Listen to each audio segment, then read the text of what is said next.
up to your knees in love. There's a tree house in the meadow below the mountain peak, the perfect place for lovers when they play hide and seek. There's a covered bridge at Cripple Creek where the horses always stop. Between the tree house and the covered bridge, that's how Mom and Pop are making love in the country where skies are blue. All you'll be dreaming of are the birds and the bees and the flowers and the trees till you're up to your knees in love. There are roses on the trellis and the scent of new mown hay. The clinging vine is jealous on the fence across the way. There's a great big yellow moon above and a breeze to sing a song. Between the roses and the yellow moon, a fella can't go wrong if he makes love in the country where skies are blue. All you'll be dreaming of are the birds and the bees and the flowers and the trees till you're up to your knees in love.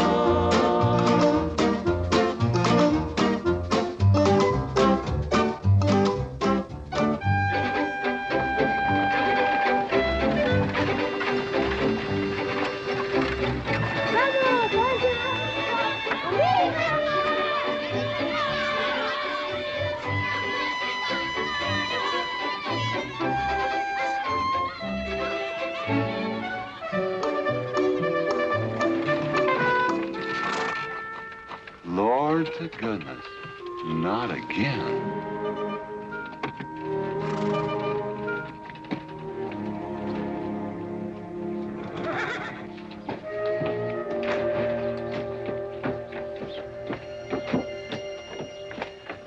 Howdy, Drago. Morning, Curly. Makes 7 times this month he come home swoggled. 6. 7? 6. Once was his birthday. That don't count. Give me my bucket. Didn't have anything for breakfast but 2 raw eggs and a mug of honey. No. Curly, Yes, boss. don't say it's a fine morning or I'll shoot you. Get out of here, Bunyan. Good morning. Morning. Carlos, what are you doing up there? I hope I get it this time, Mr. McLintock. My brothers, they got the big hats already.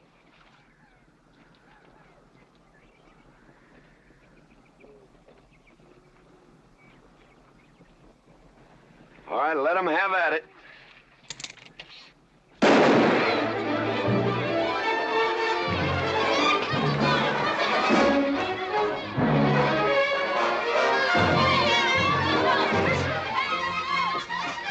Get over it. Did you let me drive? You promised me you would sometime. No, yeah.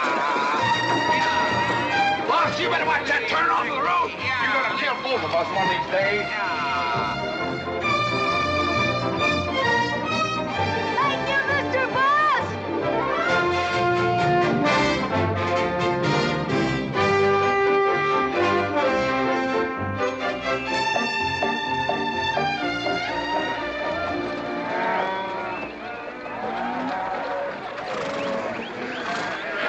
You got cattle in the back, boss.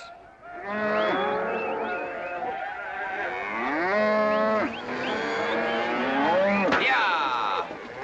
Give it up, yeah.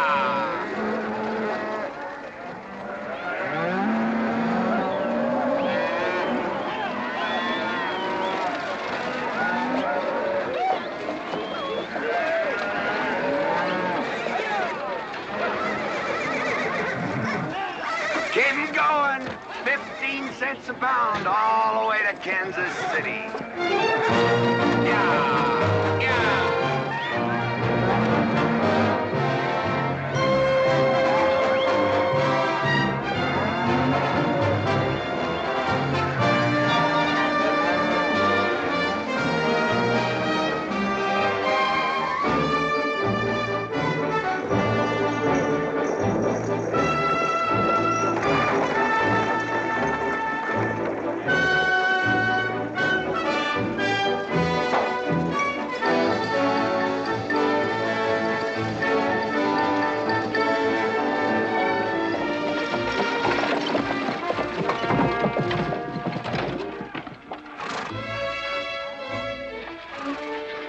Boss, there's one old pensioner I wished you'd pass up.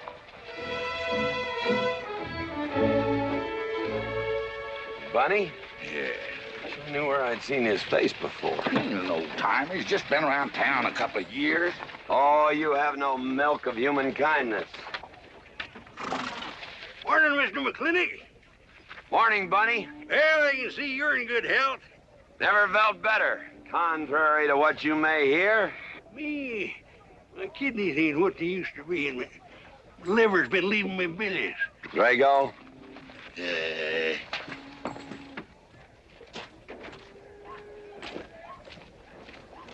Hello, Ben. Hey, McLintock. Drago, throw that in the buggy. Yes, sir. The scrubby bunch of Sooners, huh? They are at that. Well, it ought to make Douglas happy, lining his pockets with land fees. What are we gonna do? I don't know what you're gonna do, Ben. Me, I do nothing. 200 families. Quarter of beef a week per family.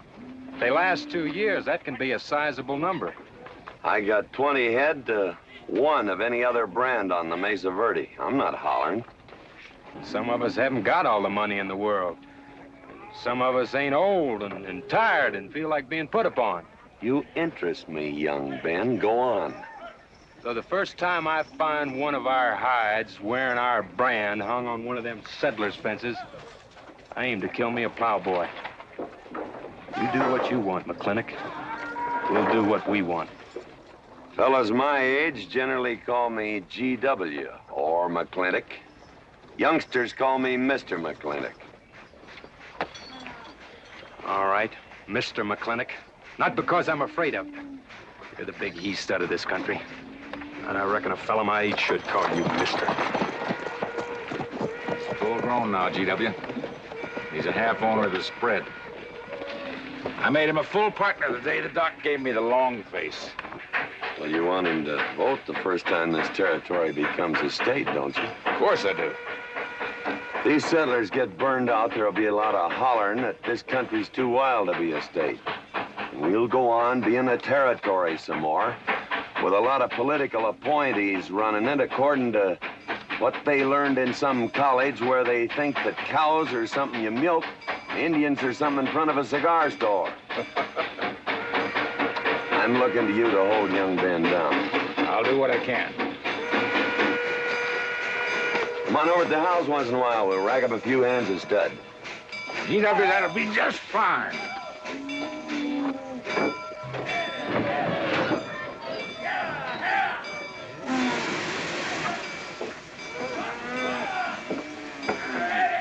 It's a nice morning, ain't it, boss? Everybody's entitled to their own opinion. Like that again, eh? Here's something that'll cheer you up. About 1,000 head. I figure they'll bring about 1,250. They're not as fat as I'd like to ship. They all off the North Range? Yes, sir. Settlers. Every one of them with a plow and a Bible. Not the slightest idea what the range is for. Drago! Drag out that hog leg. Yes, sir. Give me some attention. Yeah! People, people, people, people.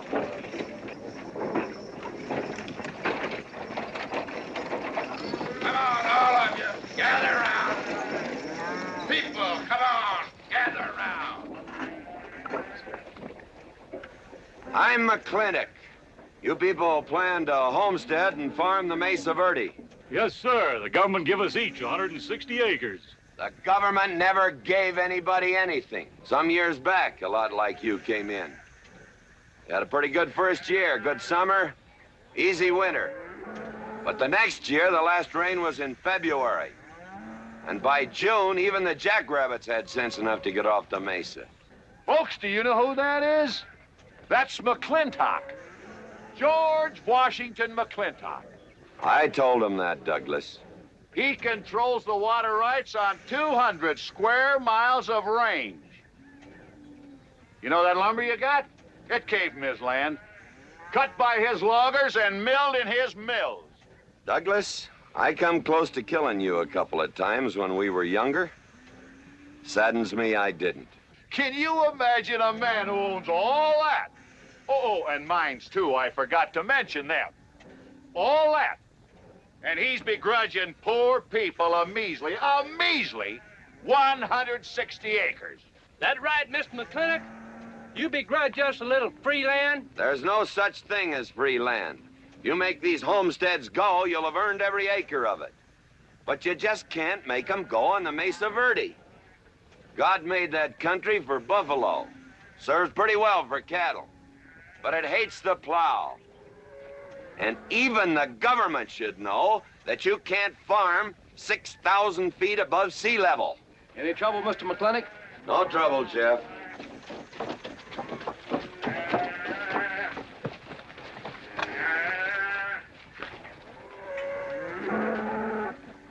How about you, Douglas? Douglas? Just plain Douglas, eh? And you call him Mr. McLintock. Why? Well, Douglas, I guess it's because he earned it.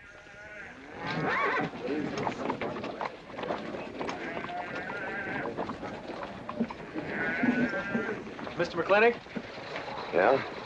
I'm a good hand with cattle, Mr. McLintock. I'd like a job. Well, you look strong enough. You come in with those Sooners? Well, yes, sir, but we don't have a homestead. And... Can't use you.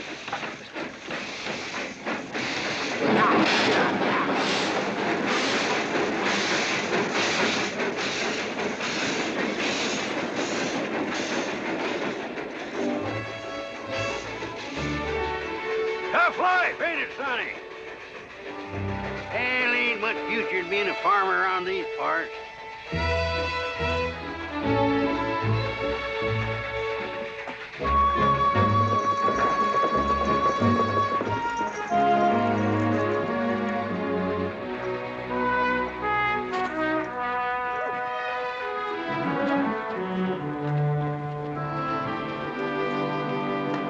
Ladies, this is the finest Chantilly lace available anywhere. Chantilly, Mr. Birnbaum. Well, believe me, it's the best. Oh, excuse me, please. Look around. Take your time. Drago, I got 1,000 Havana cigars and 12 of those hats for you over there. Them fell big hats ain't gonna last long the way some folks have been dipping into that red eye these days. Uh-oh. Good morning, GW. Good morning. I stole some stick candy. Please, help yourself. Come on in. Davy, you can forget about saddling up the horse. Come in here. Problem? Yes. Well, if I were blacks, I'd move Queen's Bishop to King 4. Yeah, you might be right. You know, I was just starting to work this out when the letter came. Letter? It was... What happened? Don't you want it? Morning, Mr. McLintock. Morning, Davy. You being here saved me a trip. Oh, that hat and suit of clothes you picked out for my birthday? Well, instead of this cowboy hat, I'd like to have this one. If it's, all right with you, sir. Oh, that's all right with me, Davy. Of course, that looks like the kind of a hat a fella'd wear down Main Street to start a fight. Oh, I don't need a city hat for that. All I have to do is walk down the street and some wiseacre will call me an Indian, and just like that, the fight's on. Davy, the letter, it's for you. And you are an Indian. Yes, I know I'm an Indian. But I'm also the fastest runner in town. I've got a college education, and I'm the railroad telegrapher. But does anybody say, hello, college man, or hello, runner, or hello, telegrapher? No, not even hello, knothead. Davy. It's always, let the Indian do it. Will you go out in the store and help the ladies? All right. I'm also bookkeeper, part-time clerk. Always let the Indian do it. The lady brought that out here this morning, asked for it to be taken out to the home ranch for you. Handsome lady, kind of tall with red hair. Called me Mr. Birnbaum, just as if she'd never seen me before, and as if that veil that covered her face would keep me from recognizing her. I thought she was in New York or Europe or someplace. So did I. Jake, you better throw on a couple extra cases of the boss's favorite bourbon. That stuff sure gets used up fast out at our place. Which reminds me, you better start tapering off. Catherine's in town. Katie?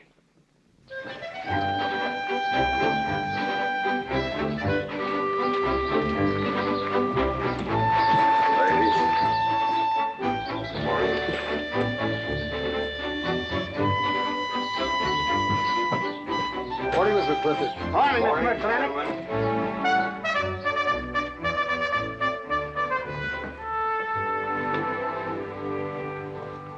Good morning.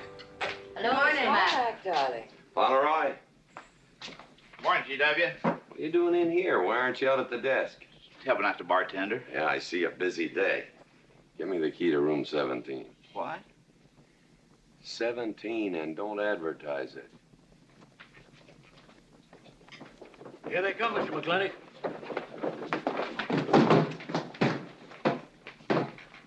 Set 'em up. Here, whiskey. Day off? Off day. Wonder what he's so preoccupied about. Haven't you heard? No, what? Katie's back in town. Katie? Yes, dear. The social arbiter. Well, hi, Sonny. Good morning. Oh, He sure is a polite one. Mr. McLintock? I don't want to bother you. I'm sorry, boy. I told you, no job.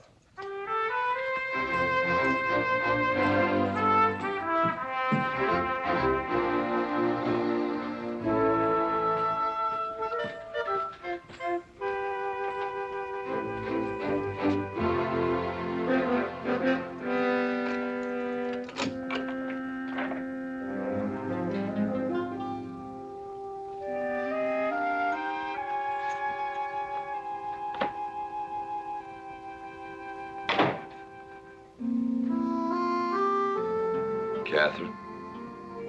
George Washington McLintock.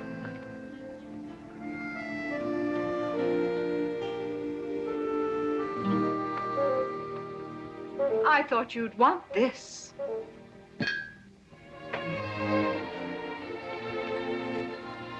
First dig of the spur. But who am I to upset your plans? But you feel kind of silly. I never feel silly. It's because you have no sense of humor. Why couldn't we sit down in the hotel dining room and talk about whatever it is you want to talk about? Or why couldn't you just come over to the house? And have everybody know that we're meeting. Everybody knows, and what's the difference? We're married.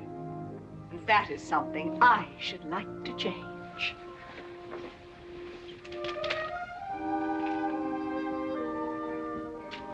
You know the answer, Katie. That isn't why you sent for me. Let's get to the rat killing. That's just the kind of remark that's always endeared you to me. Let us open the discussion. Very well. Our daughter is coming home in a few days. Rather, she's coming here. It was just a slip of the tongue that made me refer to this ugly hamlet as home. Our daughter.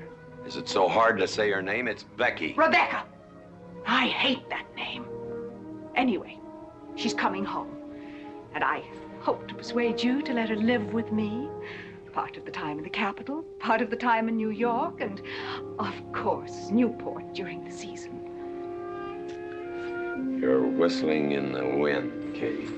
If she stays here, she'll become just as crude and as vulgar as all of this country. And if she goes your way, she'll be all show and no stay. Oh.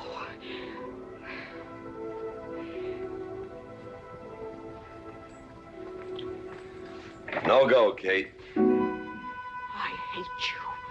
Oh, how I hate you. Half the people in the world are women. Why does it have to be you that stirs me? Animal. That's the story. I saw your picture in the paper at the governor's ball. You were dancing with the governor. At least he's a gentleman. I doubt that. You have to be a man first before you're a gentleman. He misses on both counts.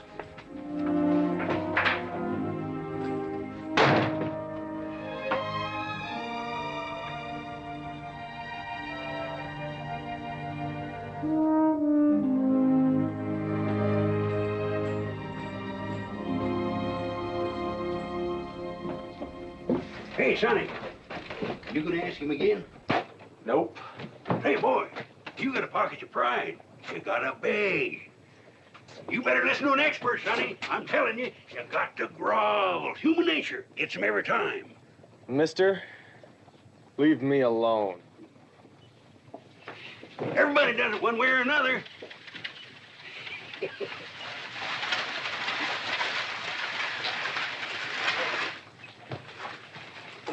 About that job, Mr. McLintock. I already told you, son, I've got no need for farmers or use for them. Just 1 minute, Mr. McLintock. My father died last month. That's how come we lost our homestead. I've got a mother and a little sister to feed. I need that job badly. What's your name? Devlin Warren. Well, you got a job, son. See my home ranch foreman. He's over at the corral.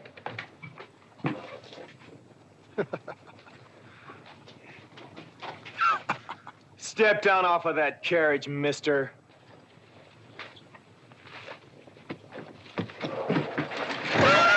Hold that hog leg.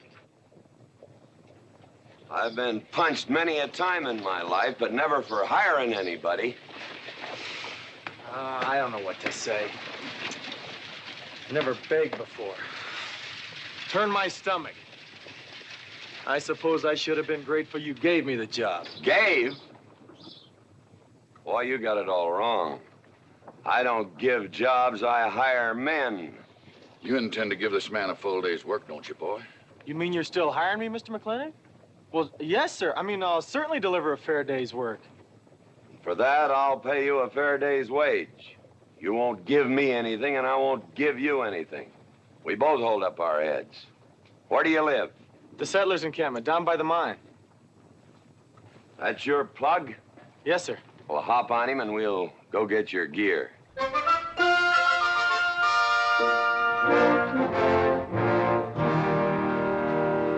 Yeah! Yeah!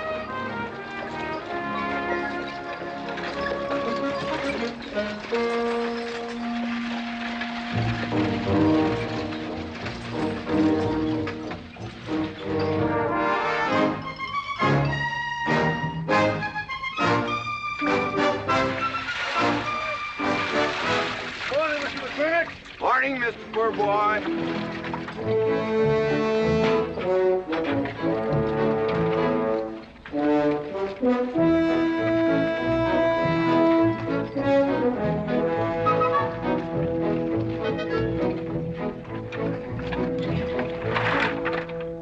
I'm sure that all you fine people are interested in knowing just what portion of this new land will be your new home. Oh, Jones and McAllister, since you've been more or less the leaders of our group, I'd like to have you come up and check the exact location. Won't be a minute, sir.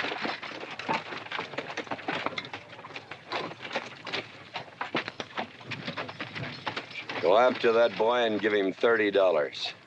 Tell him McLintock pays these riders a month in advance. From the looks of things, they could sure use it, too. Oh, Mom? It's Mr. Drago. More. Well, and what do we owe this visit from the cattle baron? I've got a touch of hangover, bureaucrat. Don't push me. Oh, backman!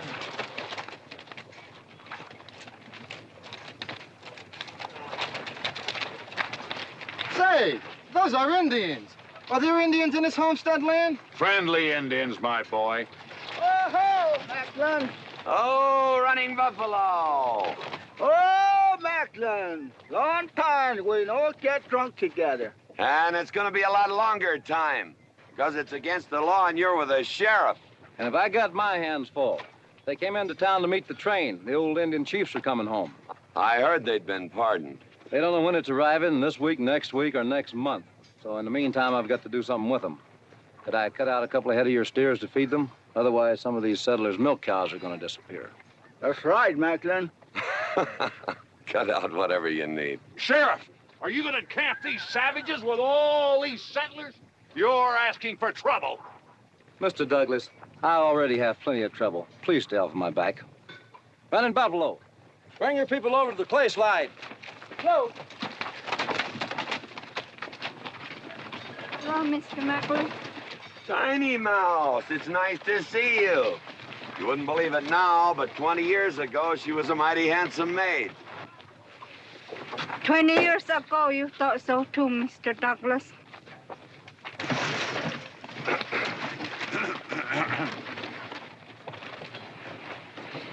It was just like this. I had a dead beat on old running buffalo, and my sharp 50 caliber misfired. That was back in that trouble in the 40s. Remember? I remember. Hey, you want to tell you something come directly from heaven? No.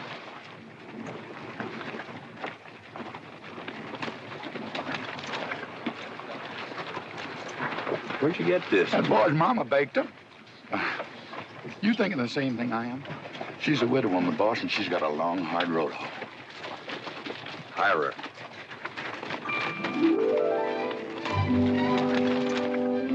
I always said you had a heap of sense. Mr. McLintock, this is my mother. Your mother? And my sister. Pleased to meet you, Mr. McLintock. Ma'am, this here's my boss, and he has few choice words to say about your biscuits. Yes, Mr. McLintock? Well,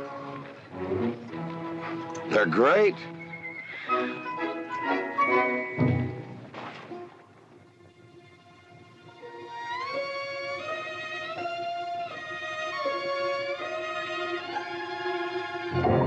Well, you old can-knees reprobate, how about it?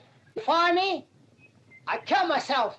I'm not talking about firing you, I'm retiring you. You've been rustling food for us for 30 years. We're gonna put you out to pasture. All you'll have to do is give advice. Be one of the family. I kill myself. I may save you the trouble. Look, Ching, you kill yourself, I'll cut off your pigtail and you ain't never gonna get to heaven. I'll be one of our family. I give you my solemn word. Pretty clumsy family. Drink too much, get in fights, yell all the time. Cut off his pigtail. All right, I'll be one of our family. Giúp lấy đó. Phải là giúp lấy đó. Hai. Cảm ơn.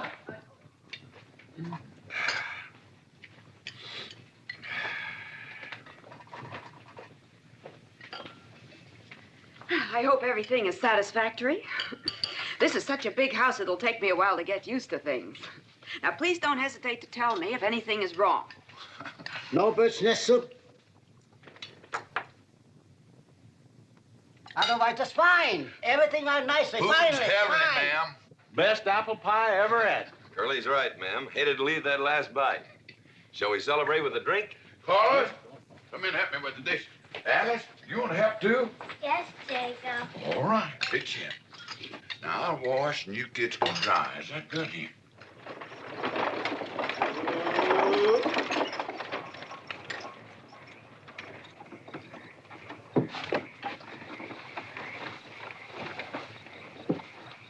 Don't seem possible one woman could use all them clothes. You keep a civil tongue in your unprepossessing face. Yes, ma'am. And unload my baggage, please. Yes, ma'am. By the way, what does that word unprepossessing mean?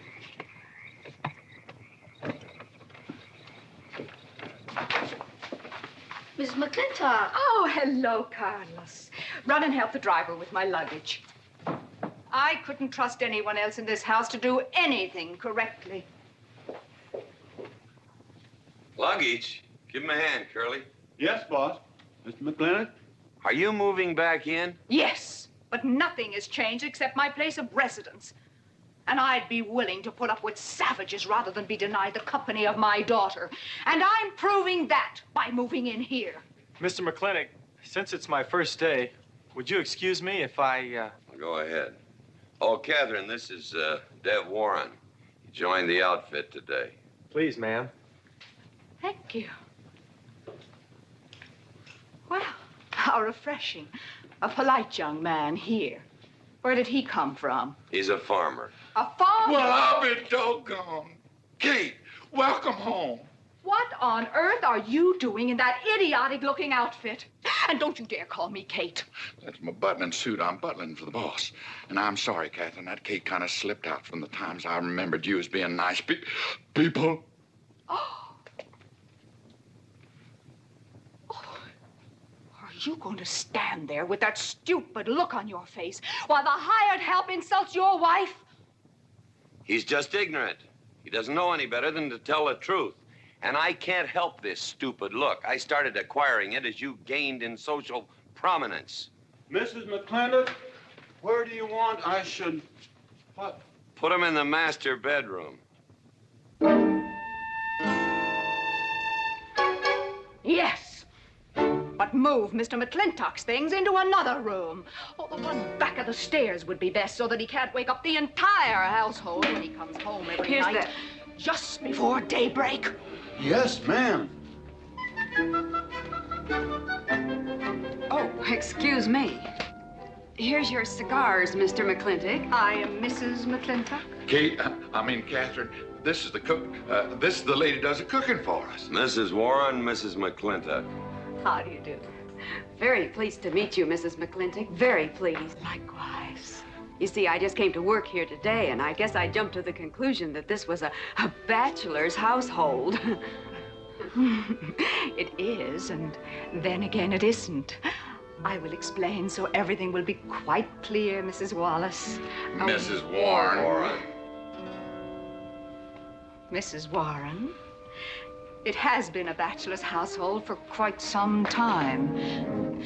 And it will be again just as soon as I am out of here, which will be as quickly as I can make arrangements to take my daughter back east with me. You see, she's coming home from school in a few days, and then we'll be off together, and you can return to conducting yourself as you consider proper in a bachelor's household. Katie! Shut up! Until then, I am mistress in this house, and I will give the orders. I want my breakfast served in bed. Let her. Ain't you gonna say nothing, boss? Breakfast in bed. No. 1 poached egg, tea, toast. Oh, GW. As soon as my things are put away, I want to talk to you about Rebecca. Yes, Mrs. McLintock. Indeed, Mrs. McLintock. Of course, Mrs. McLintock. The toast, lightly browned and unbuttered. Of course, ma'am. Wait a minute now, boss. Where do you think you're going? I just remembered I got a date. But she said she wanted to have a talk with you. I heard.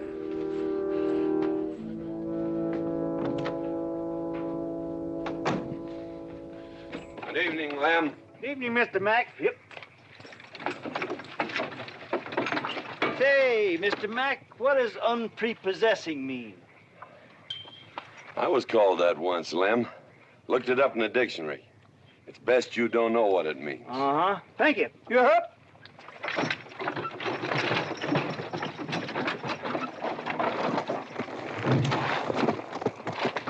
Hey! What am I gonna tell her when she asks where you went? When in doubt, tell the truth. She wouldn't expect that from you anyway. Where's Mr. McLintock going? There he goes, burning his last bridge. You see a yellow streak about a foot wide running up down his backbone. Well, Mr. McLintock? He ain't afraid of nothing. I once thought that.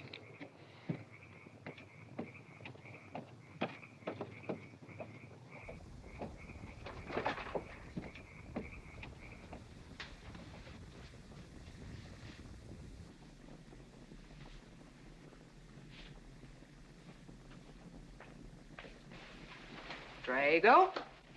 Yes, ma'am. Was that, He took off, lit out. I told him I wanted to talk to him. Ma'am, I was standing right over here when you said it, and I was standing right out there on those front steps when he walked up to the horse, grabbed a hunk of mane, stepped up on him, and sunk spur. Where did he go? Last time I saw him, he's going east. But you know him, he's liable to go north, south, or west. Get me a carriage. Yes, ma'am, but But what? maybe you shouldn't follow him into maybe where he's going into. What does that mean? I don't know, but I wish I hadn't said it. Just get the carriage. Yes, ma'am. What happened? Get the Bruce. Baruch? Hitch it up. She wants to go to town. But Mr. McLintock never said anything to me about it. Look, young fella, I'm the ramrod around this place, and you better start giving me a yes, sir. You're gonna get the roof of this house pulled down on your head. Yes, sir.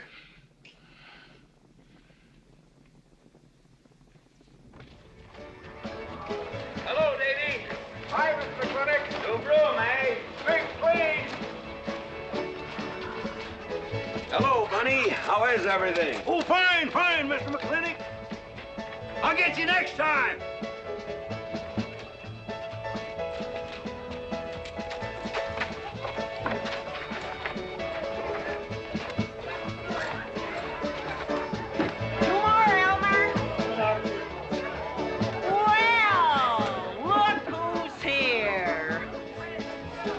be, Mac? Same as usual? Ladies. Evening, GW. Jake? Wrong move. What? Chess problem. Queen's in danger.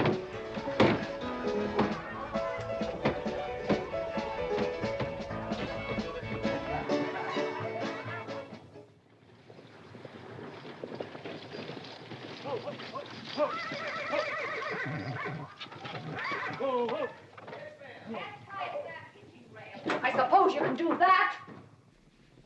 Camille, you're on your own. Miss McLintock?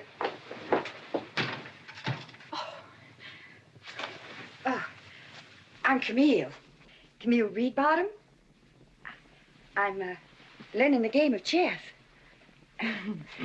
Thought it would give me something to pass the time. See, I have nothing to do all day long, and I just remembered something.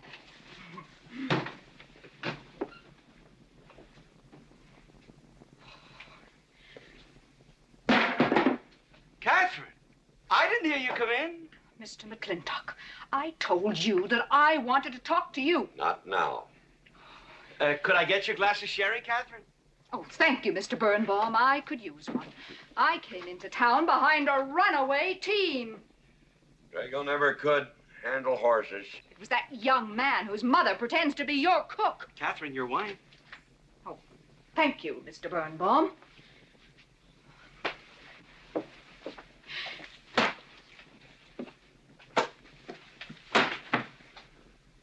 Now, Mr. McLintock, we have an awful lot to talk over. First thing I learned about Indian fighting was to wait for daylight.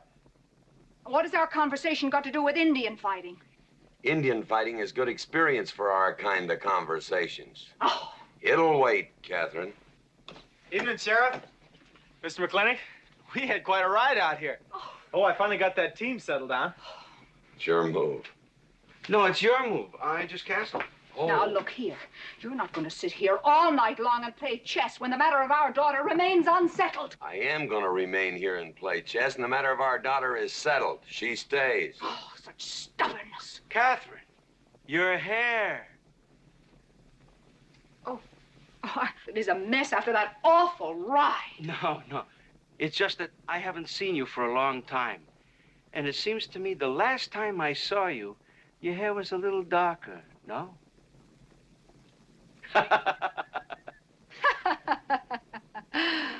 It's a funny thing that tricks a man's memory will play, huh? Mr. Birnbaum, I think that you've completely lost your mind. You have done something to your hair. I have not. If I had, it'd be none of your business. I'm certainly not going to put myself in the place of those blondine trollops that you seem to prefer. Take it. Huh? Oh. Fill it. Oh.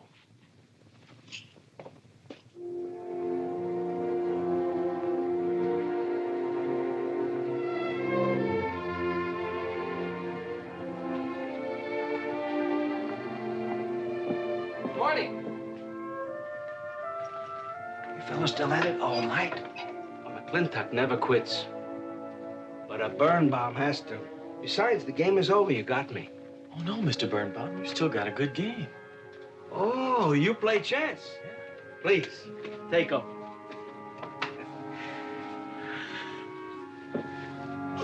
Pretty good. Fair. Well, looks like I won't have to come into town always to get a game. Remember, I'm a bad loser. It's your move. Yes, sir.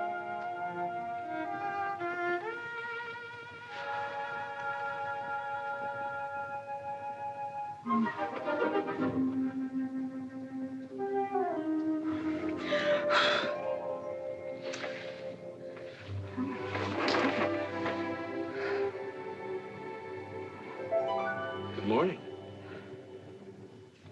Good morning. Oh, it's not morning already. Mm-hmm. Cup of coffee? Oh, yes, thanks, Jake. You're welcome, Catherine. Got any cream? Canned cow's milk. That'll do. Good old condensed milk. That reminds me. I was cleaning out my desk the other day. I found something I wanted to return to you.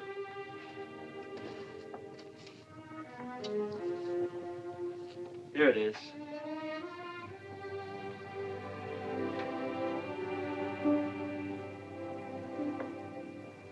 It's a medal, remember? From the President of the United States of America to First Sergeant Michael Patrick Gilhooly for bravery above and beyond the call of duty. It's your papa.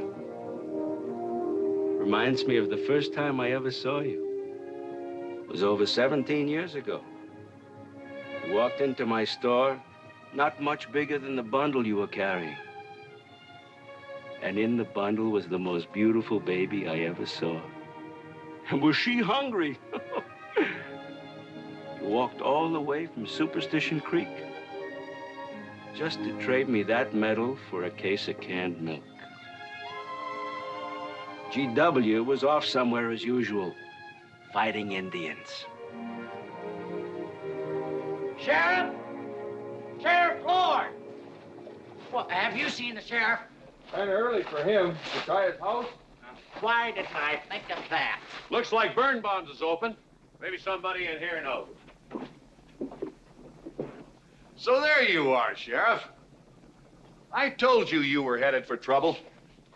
Trouble? I want to know by whose authority you let those Indians stay in town. Those savages are wards of the government, and I am the representative of I that told Sheriff Lord that he could put him up down by the clay side. Because the town's named after him, he thinks he owns it. Well, you check the books in the recorder's office, and you'll find I do own a fair piece of it. Agard, if you knew anything about Indians, you'd know that they're doing their level best to put up with our so-called benevolent patronage, in spite of the nincompoops that have been put in charge of it. Those Indians need my permission to leave the reservation. Those chiefs have been giving orders all their lives. It's pretty hard for them to understand that they have to hold up their hand like a schoolboy in a classroom. The law is very clear. I told you you'd get no satisfaction from these people. But we'll get the girl back. Girl? The girl the Indians kidnapped. But don't worry. I armed the settlers and set them to rounding up those red devils. What is this about a girl? Millie Jones, one of the settlers' daughters. The Indians kidnapped her. That's ridiculous. And you turn loose a lot of farmers with shotguns? I certainly did. You're insane. Let's go, Sheriff. Mr. Douglas, Oh, Miss McLintock. much as I hate to agree with GW about anything, you haven't changed a bit. You're still an hysterical fool.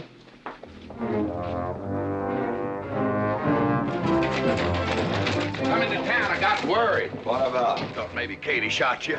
Not yet, Drago, but it took restraint. Wait a minute. You better take Agard along. Not that he'll be much help. Drago, put him on the horse.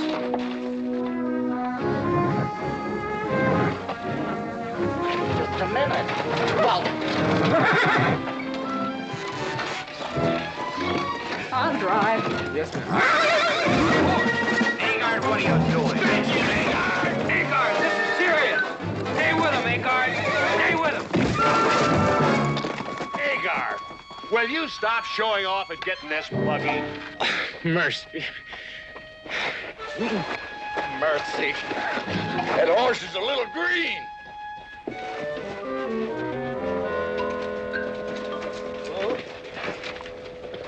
Let's go. yeah.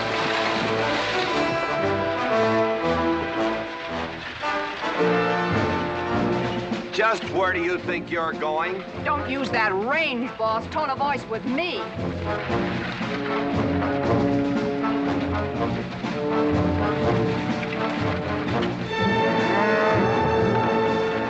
Carter! Headed for Mr. Poor Boy's mine. Mount up some riders. Right, boss. You heard the man.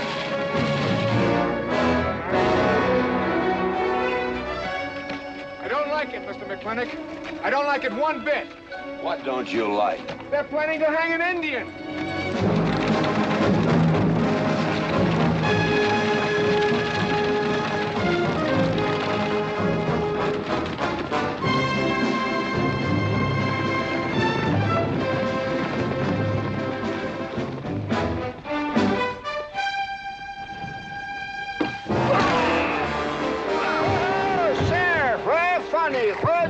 whiskey.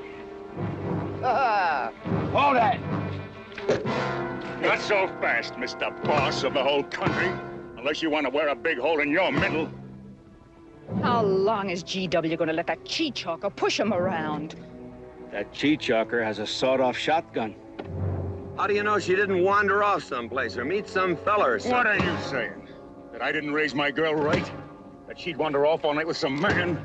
There's a lot of things I'm not saying to you, mister. Well, you got a sawed-off shotgun in my middle.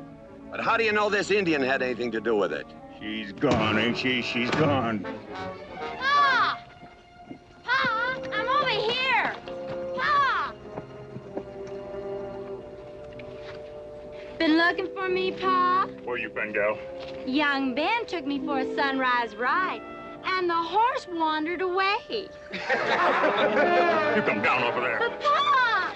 She's telling the truth, Mr. McLintock. We wasn't doing nothing. Well, that's not important right now. The important thing is that you don't draw that hog leg, or this will be worse than Dodge City on Saturday night. You get on, back to the wagon. I'll tend to you later. Now for this young whippersnapper. Now, no harm has been done. And young Ben here is one of the nicest boys in the territory, so just put down that shotgun and I'll let's teach forget him to fool with Mike.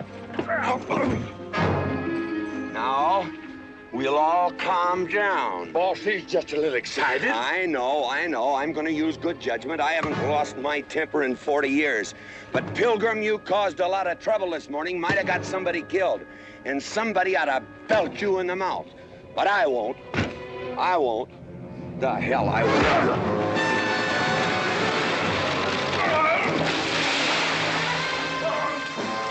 McLintock Rider!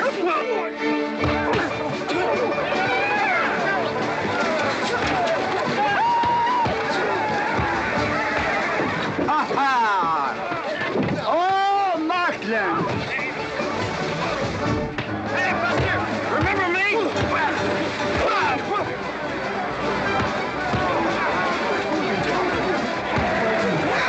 Hello, sir. Nice party.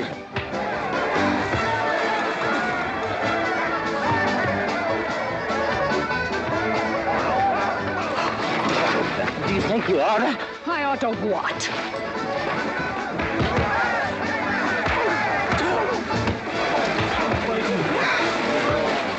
Why, you think?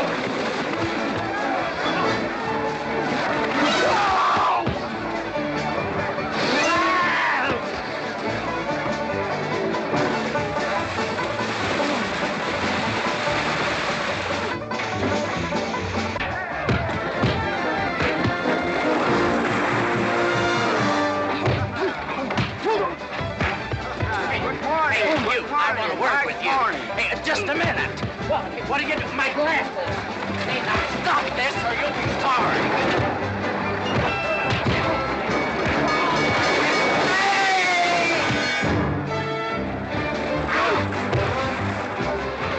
Stay out of this, Jake. It's everybody's war.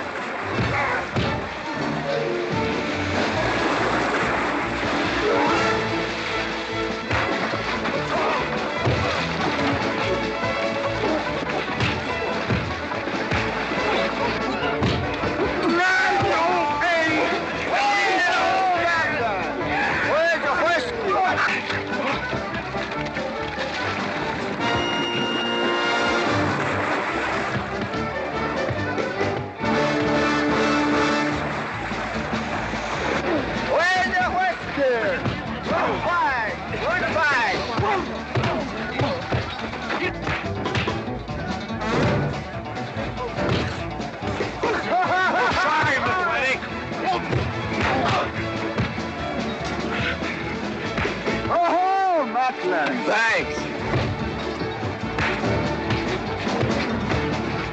Ha-ha! It's very funny. Yeah, very funny.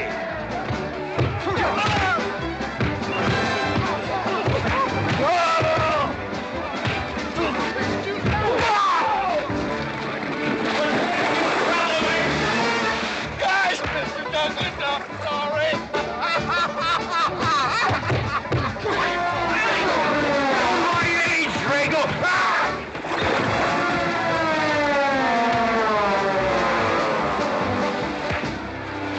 Hey!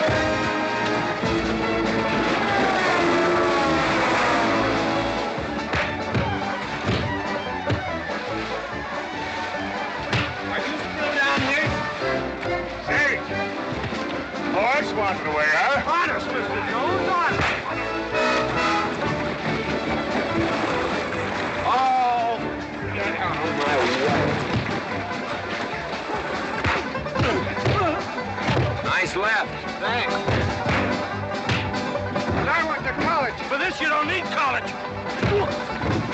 You're not getting me down there.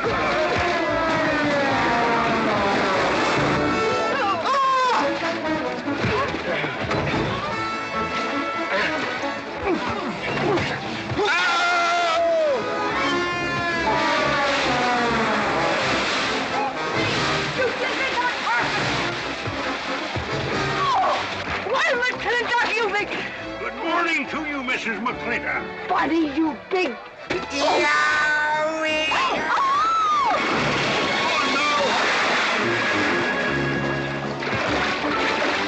G.W. McLintock, you big clumsy! Well, it's pretty hard to control yourself.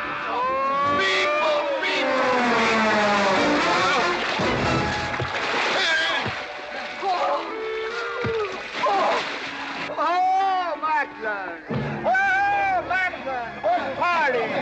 But no whiskey. We go home.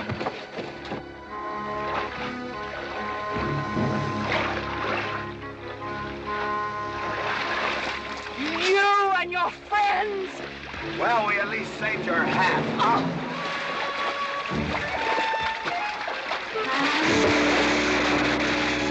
Where is everybody? Oh, for heaven's sakes.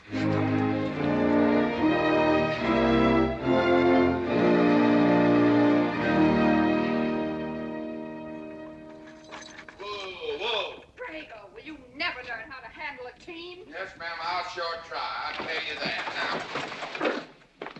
now. Try me family. You want to lose your pigtail? I lose face. Lousy lot of tips. You want to lose more than that. Kate, Yes? we could be a big help to one another. Like what, may I ask? Well, we could wash the mud off of each other. We used to have quite good times doing that sort of thing. There are a lot of things we used to do. Good night, Mr. McLintock.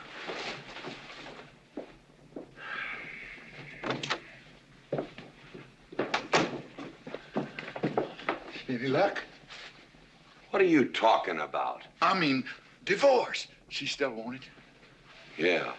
You know something? Women are funny. She fought like a wildcat on your side out there this afternoon. Come home, she slams the door in your face. That divorce business, is that what you get when you pay a woman not to live with you? That's about it. Some women I've known it'd be worth it. You know, if we had any moral character, we wouldn't be standing here covered with mud drinking when we should be washing. G.W. Drago.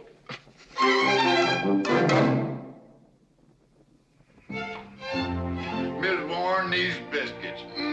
Oh, thank you, Drago.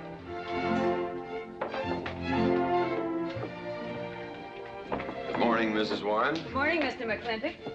Breakfast for the boss? If that's the way you want it, Mr. McLintock.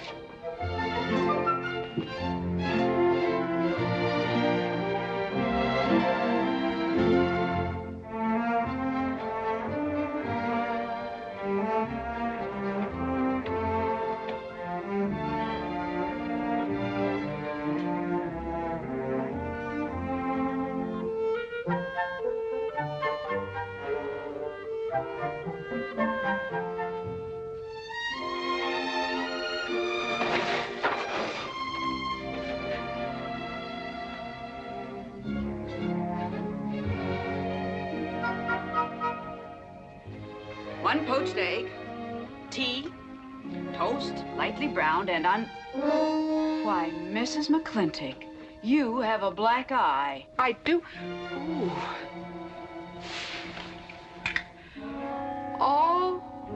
Oh, and Becky's coming home today. And that's not all. There's a little something we'd better get settled. There are no men listening now, so we can be ourselves. Oh, sure, I let you get away with all that guff the other night. But now that we're alone... When I want the opinion of the hired help, I'll ask for it. You know, you could wind up with 2 black eyes.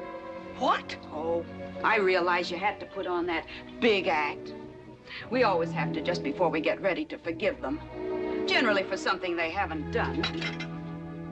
But you and I both know that's just to keep them from getting the idea they run things.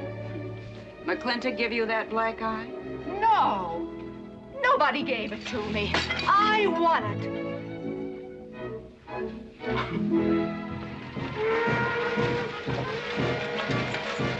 Morning, Davy. Morning, Mrs. Beach. Mr. Beach.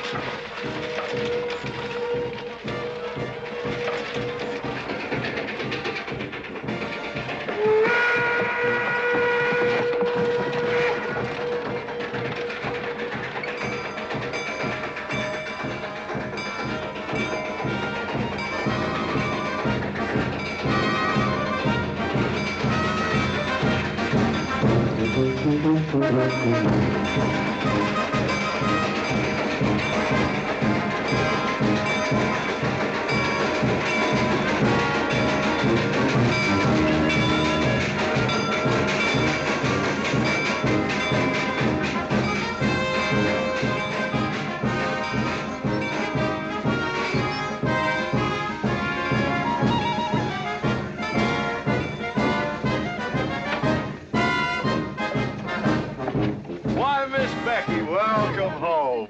Hi, My boy! Good to see you again. Daddy! Well, Daddy! Oh! It's been 2 long years. I guess I'm gonna have to stop calling you Tomboy. Oh, Becky. Mama! Oh, darling. Mama. I wasn't sure you'd be Oh, here. I've been here a few days. Oh, Becky, I bought you 3 of the most beautiful dresses. Oh, Mama. Uncle Drago! Oh! Did you bring your old uncle a coming home present? Sure did. What is it? A mustache cup. And what did you get me? Prettiest Palomino pony that ever packed a saddle. Broke the stand, drowned, tie, and the counter. Oh! Uncle Jake! Oh! What are you doing with Mr. Douglas's tuba? Oh, Mr. Douglas has had a little accident. I brought you a whole shipment of licorice sticks. But now that I've seen how much you've grown, I think we better exchange them for a couple of bolts of dress goods, huh? Thank you. Oh, the mayor was going to be here, but he had to go to the territorial capital on a horse theft matter. But I'm going to give his speech. Oh, and don't worry about the mayor. I'm sure that he can find a bill of sale for the horse.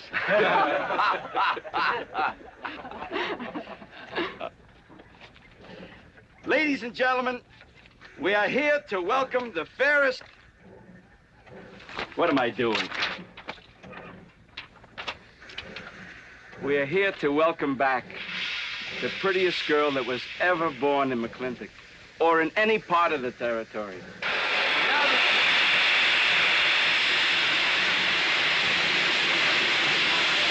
Hey, Davy! Yeah? Got something for you. Yardmaster up at the junction told me to let him ride, so I locked him in here. I've had my scalp a long time, and I aim to keep it.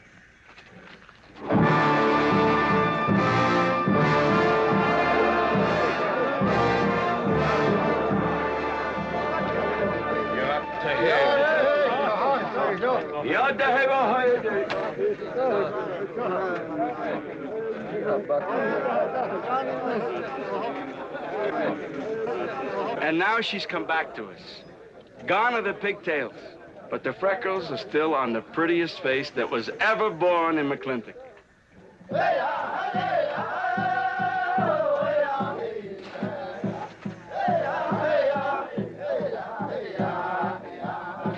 Hey, that's Puma. And it's true. The government did turn them loose. Good old Puma. I'll never forget when he brought G.W. home. Your father had a hole in his chest and 104 fever. Of course, they weren't very mannerly about it. He came past the house at a high lope and threw him on the doorstep. And you do remember them good old days, don't you, Katie? Catherine.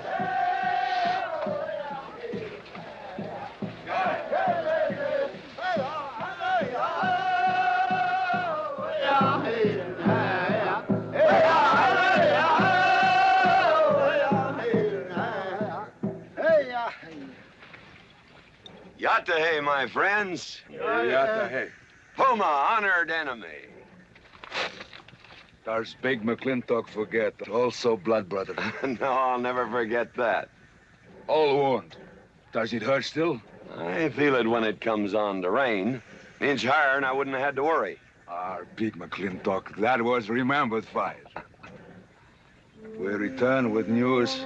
Our people have more trouble. You see, I learned good English now, Big McLintock. Learned in white man's jail. But we would have you talk our cause at government hearing. I understand that Governor Humphreys is going to preside at that meeting. Yes, Puma, I'll translate your wishes. Mr. McLintock, could I impose upon you to use your Comanche to tell these chiefs... Puma is chief of the Comanches, and he speaks English very well. Oh, well, your people will have to follow my instructions to the letter. It is the law of the land... Well, now, just a minute. Well, for heaven's sakes.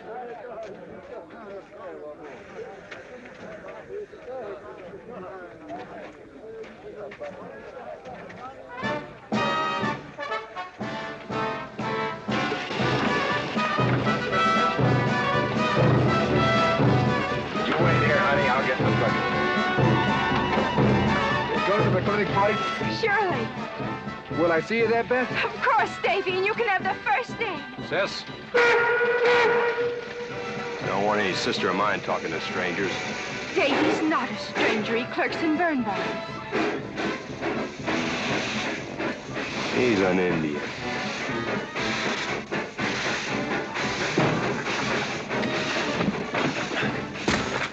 Darn you, Drago! Now look what you've done. Baby, this is Devlin Warren. He works for you, Papa. Dev, this is Miss Becky McLintock. Those are my things. Yes, ma'am. Oh, I don't own you anywhere, Miss Becky. What do you mean? Oh, I mean, you look so much like your mother. Or even prettier. Oh, Mr. Warren. Mother's much prettier than I am. Many a fight started with words like that. Come on, get in the boat. Hello, Ching. We got jelly pie for dinner. Oh. I'm not cooking. No, he's not. Junior! Yes, Miss Becky. You remember Junior Douglas, Mama? Oh, of course. How's college? Valedictorian, 95. Oh, congratulations. Oh, Mr. and Mrs. Douglas, we will see you at the party, of course. Oh, delighted. Well, it'll be pretty hard to keep young men away. Yes, sir. Drago? Yes, boss. Baggage all on it. G.W. You remember young Junior? Oh, yes. Like father, like son. Mr. McLintock, I hope you don't think I'm being presumptuous in asking for the honor of calling on Miss Rebecca. Well, there she is. Ask her yourself. Well, thank you, sir. Ching, now I'm going to get fired. Get up out of here. Thank you, sir. Thank you. Have you no manners? See you at the party, Junior! Yeah. Yeah, what? Like father, like son. What did he mean, Matthew?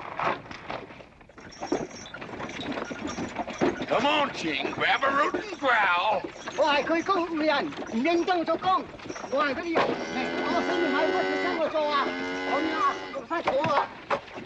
you're doing a good job, Miss McLintock. Thank you, Miss Flora. Deb, when you're finished there, go over and help Drago with the beer cakes. Yes, Mom. Deb, could you come and help me a minute?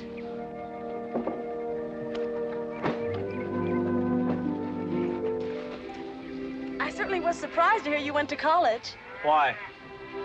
I don't know. Junior says Purdue's a good college for a backwater place like Indiana. Well, he did indeed. Oh, could you do this? I can't reach it. Why didn't you finish college? Lack of funds. My father got sick, and he had to come out west. So he took out a homestead. You know, your mom's sure cute. It's too bad you didn't inherit her eyes.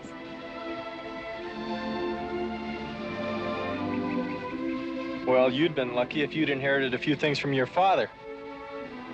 Oh, really? For instance? Just common sense, for instance. Common sense? Yeah. You don't see him being fooled by some dude like Junior Douglas. Junior's not a dude. He's nifty. This needs a woman's touch.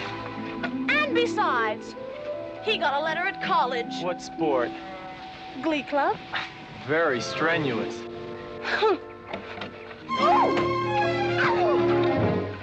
you dare hug me! I have no intention of hugging you.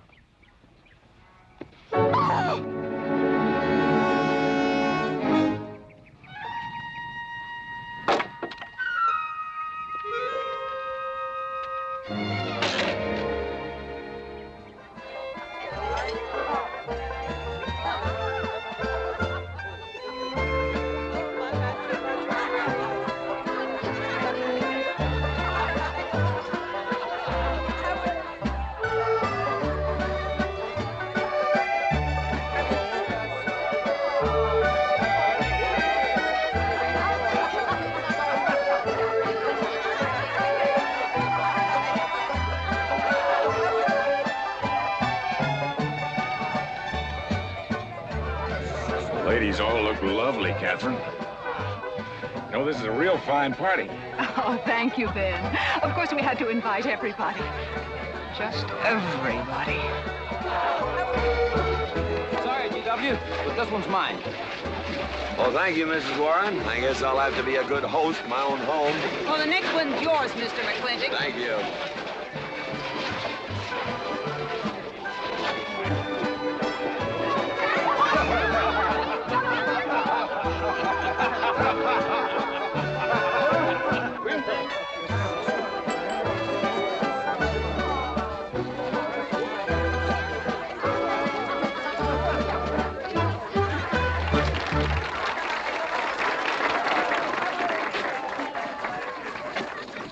Drago, go and do what I told you to do. Oh, Katie.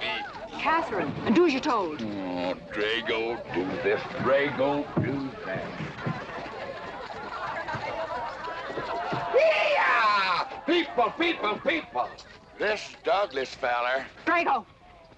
Yes, ma'am. Matt Douglas, Jr. is going to bring you folks some of the latest terpsichorean dance steps, brand new, brought by him directly from New York City. All right, Mr. Fiddler.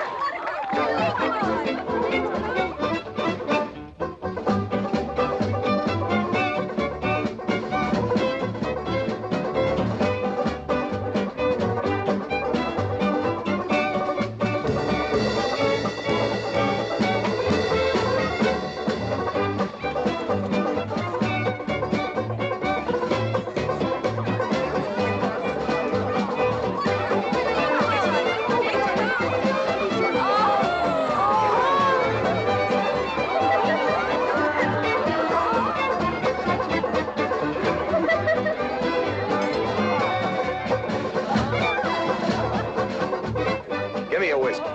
Put Williams on board. What? Just turn a 10-gallon party, boss.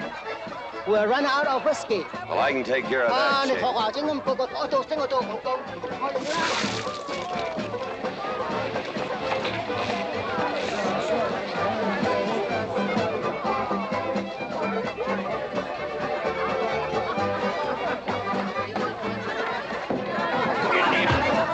Indian.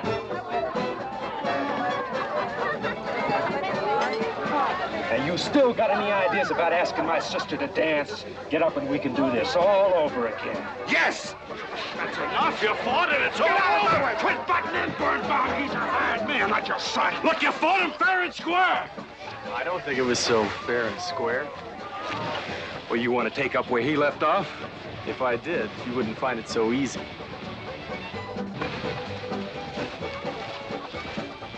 Now we've had enough of this. Well, when are you gonna quit walking away? Just as soon as we're out of sight of the party. The lesson I learned back home, don't fight in front of women. Well, we're out of sight now. So we are.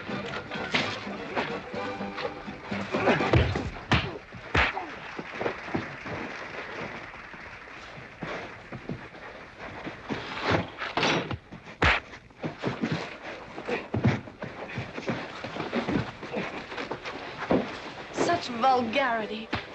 Someone should do something about it. You're right. Absolutely right.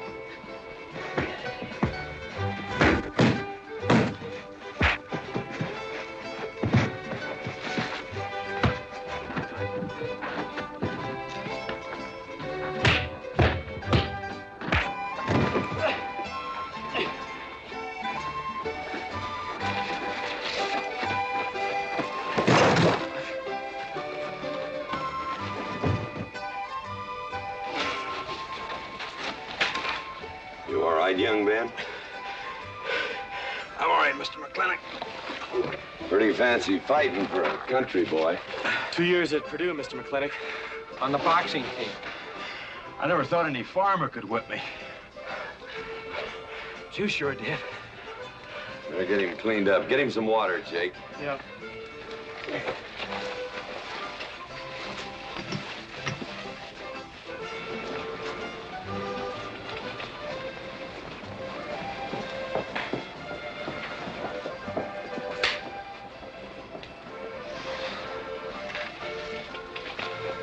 Get yourself cleaned up. Go ask that girl for a dance. Who? Oh! Did I miss one? Oh. Where is he? I'll find him, that young whippersnapper. Trouble. Where is that farmer boy? Where is he? Where is he, G.W.? Oh, so you're the young farmer boy that whipped my nephew. Well, I'm Fauntleroy Sage, young Ben's uncle. Well, I'm no farmer, but if you're young Ben's uncle, yes, I whipped him. And you're intruding. What's intruding mean? Butting in. Oh, so he's insulting me. Well, then I got another reason for walloping him. Besides, on account of him thrashing my nephew, young Ben. Fauntleroy, you can't get mixed up in these youngsters' quarrel. Family honor. I can't have said a farmer whipped a sage. You're twice his size. Don't let that bother you, Mr. McLintock. Mr. Fauntleroy insists. I'll just have to teach him the same lesson.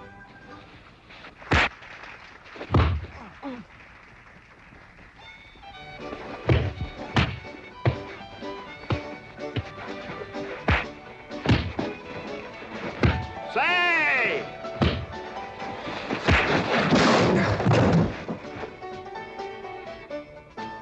Sorry, young feller. Hate to have to do that, young fella. No hard feelings. Not yet. Not yet what? I mean, that isn't all. Now, wait a minute. Fauntleroy, we're gonna make this a fair fight. Of course we are. Of course we are, G.W. There'll be none of this. I wouldn't do that, G.W. You wouldn't do... No, I wouldn't do that. And Dev, I don't want you kicking Fauntleroy in the knee. He didn't do no such thing. And none of this nose twisting. He's all yours.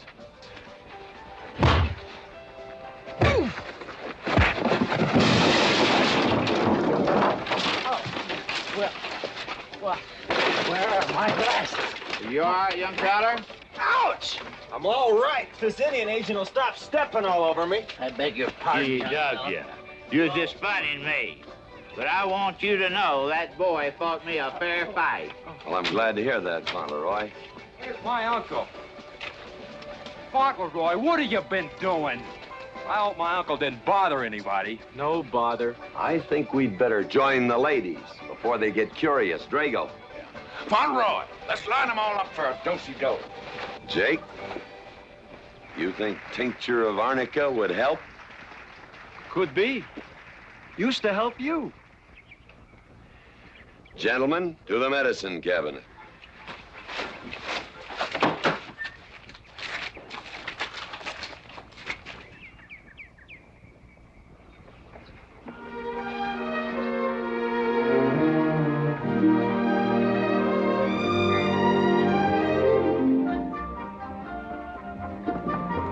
Good morning, Drago. Morning, Davy. You seen Daddy? Took off early this morning with a scattergun over his arm. Went hunting.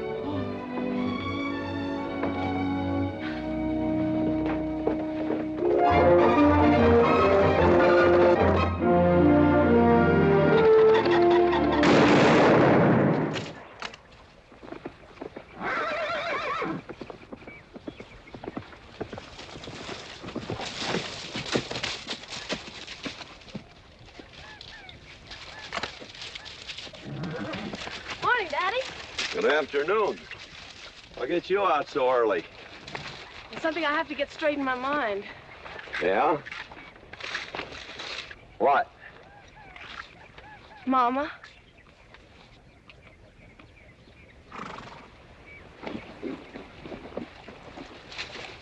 Why'd you and Mama stop living together, Daddy? Why'd you separate? Aren't you going to answer me? No, It's sort of my business, I think. I don't. Is it another woman? Usually is. At your age, you always know what's usual. Is it Mrs. Warren? Becky, I don't want to start laying the law down your first day back home. But I'll have no more such talk. First time I ever saw Mrs. Warren was last week. She has a job here at which she's very good. And I hope you'll have the good manners to not pry into other people's business. Your mother's and mine. Pretty good shot, Daddy. Oh, I can understand your trouble. Mama's often so, well, so petulant. Petulant? You learned a lot of words back east, Becky. Wish to God they'd have taught you some meanings. You were only about 6 months old when your mother stayed alone with you in a sod hut under 8 foot of snow, while I moved the herd 300 miles south to try and save it. Saved about half of it. You were a little more than a year old at the time of the great Comanche raids. We stood off 500 Plains Indians for 9 days. Petulant, Becky? I think you better go on home. See that Ching gets those birds.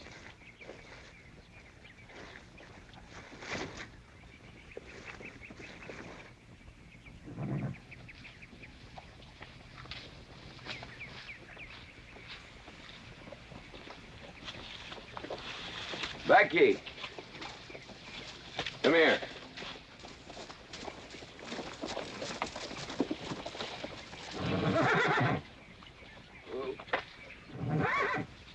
There's something I ought to tell you. Guess now's as good a time as any. You're gonna have every young buck west of the Missouri around here trying to marry you. Mostly because you're a handsome filly. But partly because I own everything in this country from here to there. They'll think you're gonna inherit it. Well, you're not. You're gonna leave most of it to, well, to the nation, really.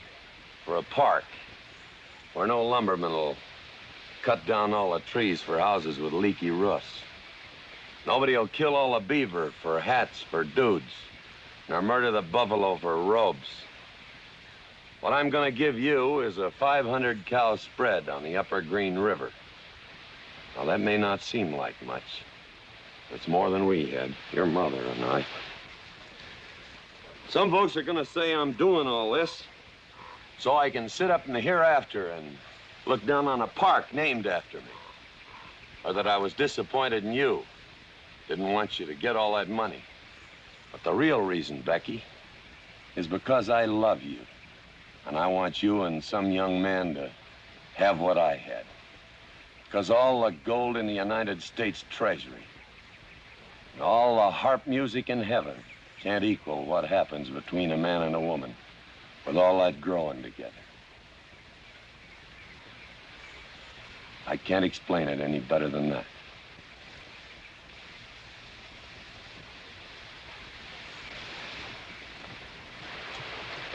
All right, Daddy. Becky.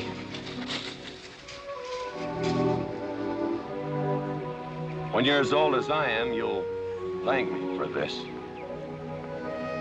Daddy, I'm full grown. I wasn't worrying about me. I was thinking about you and Mama.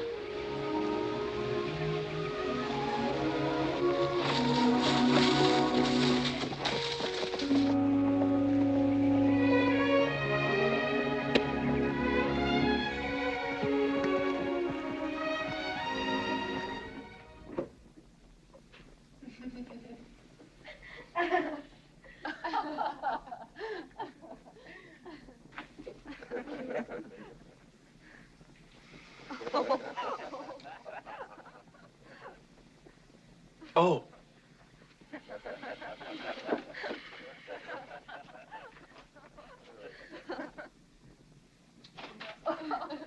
Well, sir, all 3 of them fell right out of the carriage.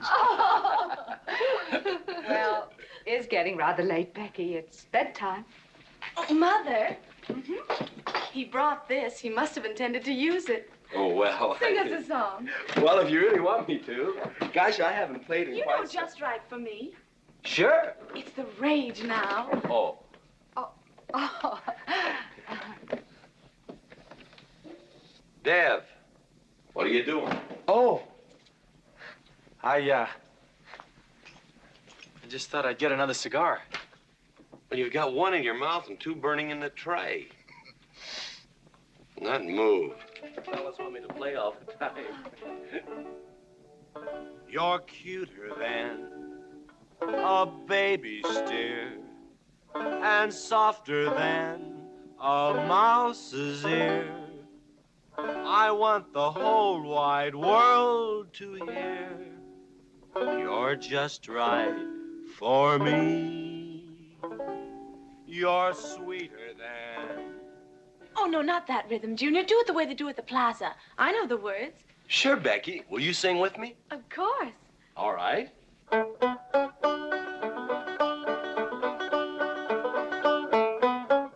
love a man who's witty and smart and clever. It's your move. Oh.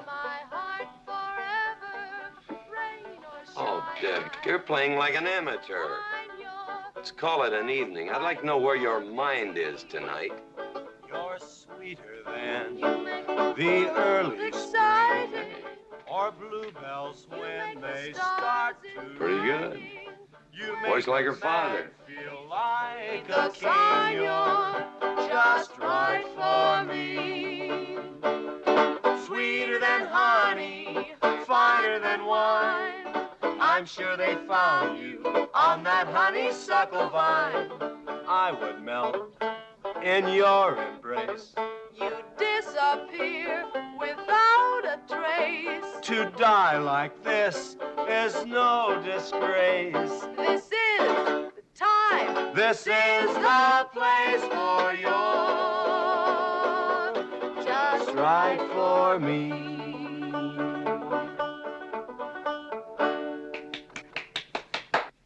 Well, that's so good, I kind of hate to break this up. But if we're going to have that Indian hearing tomorrow morning... Sir, about our conversation earlier this evening, I believe I'd better apologize. Yeah? Yes, sir. I've been thinking it over, and when I called you reactionary, well, that's merely my generation's term for your generation. Nothing personal, sir. Oh, really? Well, good night, sir. Good night, Miss McLintock. Good night, and do come again. Good night, Drago. Night. Boss, what does reactionary mean? Me, I guess. He says that anyone that wanted to sell at a profit was a reactionary. Was we reactionaries back in them days when you was selling beef cattle for 6 cents a pound on the hoof? Well, no use arguing with him. College boy.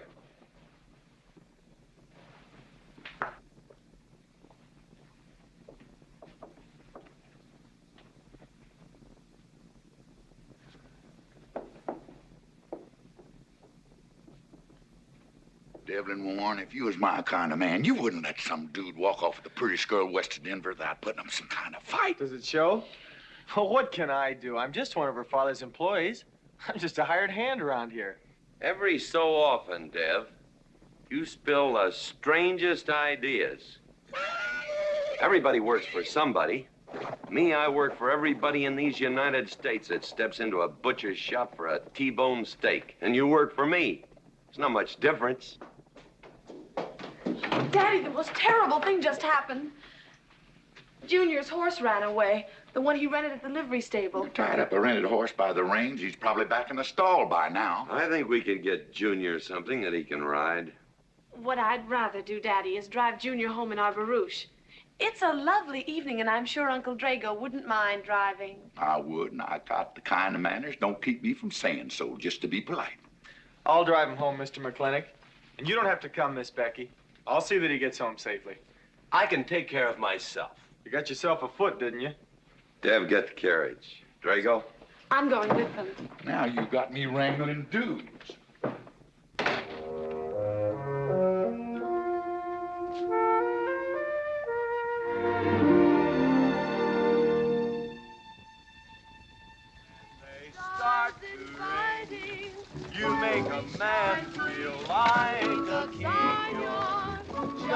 right for me.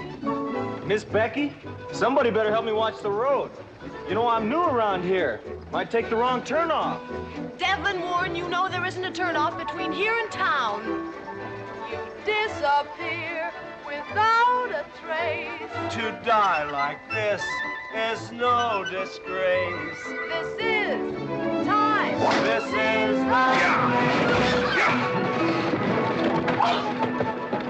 Devlin Warren, what are you trying to do? Kill us? Rather have your friend drive?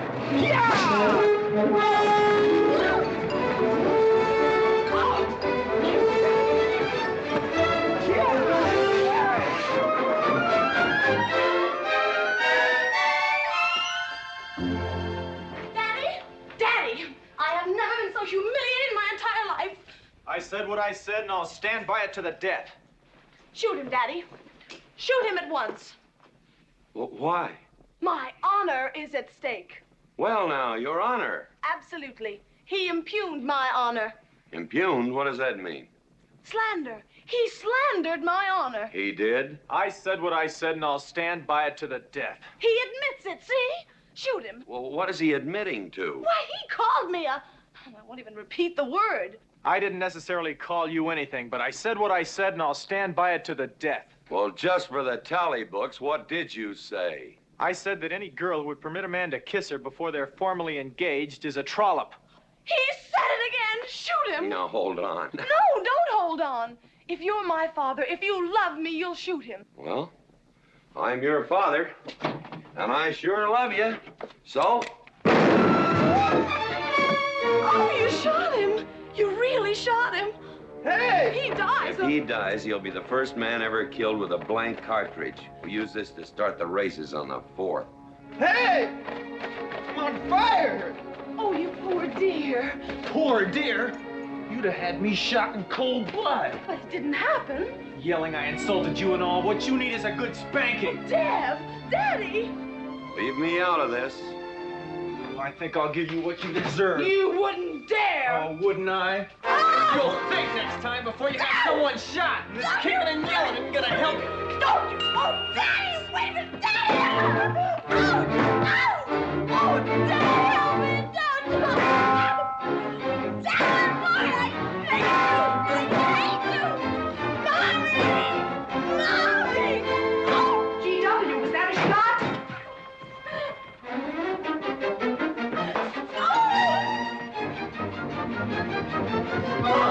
Becky, what happened? He spanked me! You spanked my daughter? Dev. You mean you stood there while that brute beat our daughter? G.W., what's happened to you in the last 2 years? Part of valor, son. Oh, isn't it enough that you've always treated me like a squaw without subjecting dear, sweet Becky to this crude, vulgar way of Catherine, life? you women are always raising hell about one thing when it's something else you're really sore about. Oh. Don't you think it's about time you told me what put the burr under your saddle about me? I don't intend to stand here and hold a midnight conversation with an intoxicated man.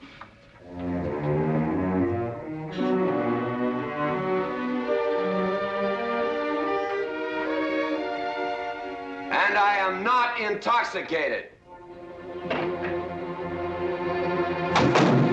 Yet.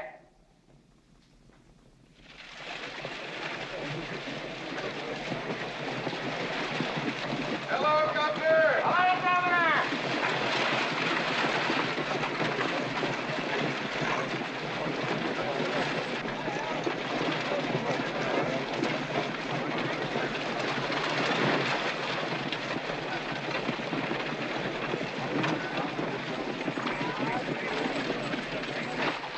Chief Puma? Yes, Sergeant. Big McLintock, we know you get us fair judgment. You gentlemen, follow me.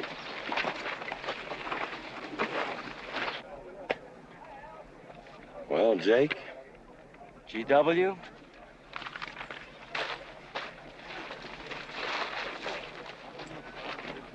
Well, G.W., it's been a long time. Not long enough. Cuthbert. Your husband is a rude man. Yes, Cuthbert, I know.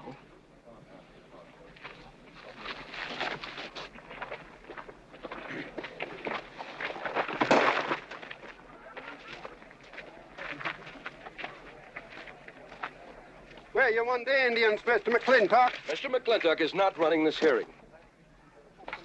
Sergeant, seat those Indians. Yes. Gentlemen, be seated. You know, the whole tribe here want to come into town. Proceed, Lieutenant. This hearing is now in session. Governor Cuthbert Humphreys presiding. Good luck, Daddy. Afraid it's a packed court. Government Edict number 826 has ordered that the Comanche Nation be transferred from their present reservation to Fort Sill. It is the government's claim, as filed by Indian Agent Agard, that these chiefs, after being released from prison by a kindly government, did then rouse and incite defiance among the tribe against said order. It seems, gentlemen, that although some of these chiefs speak English, Chief Puma is quite at home in our language, they have chosen Mr. McLintock to be their spokesman. I speak for the Comanche. Or rather, I offer this translation. Proceed, Mr. McLintock.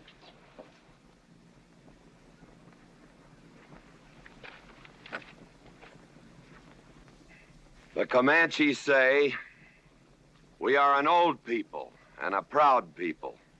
When the white man first came among us, we were as many as the grass is of the prairie. Now we are few, but we are still proud. For if a man loses pride in manhood, he is nothing. You tell us now that if we will let you send us away to this place called Fort Sill, you will feed us and care for us. Let us tell you this. It is a Comanche law that no chief ever eats unless first he sees that the pots are full of meat in the lodges of the widows and orphans. It is the Comanche way of life. This that the white man calls charity is a fine thing for widows and orphans, but no warrior can accept it. For if he does, he is no longer a man. And when he is no longer a man, he is nothing, and better off dead. You say to the Comanche, you are widows and orphans. You are not men. And we, the Comanche, say we would rather be dead. It will not be a remembered fight when you kill us, because we are few now and have few weapons. But we will fight, and we will die Comanche. Thank you, Big McLintock. Am I to gather that Comanche defy the government of the United States? Yes, you may gather that the Comanche defy the United States government, or at least this commission. Gentlemen, I don't think I have any choice.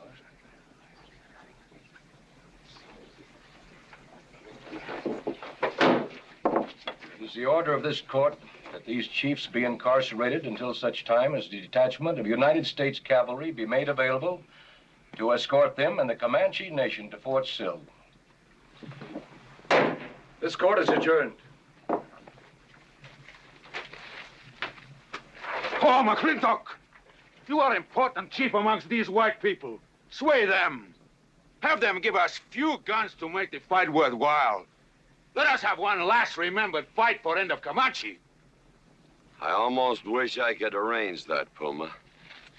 Ahalani cha. Ahalani cha. Sergeant. Yes. Good God. Carry on. Gentlemen.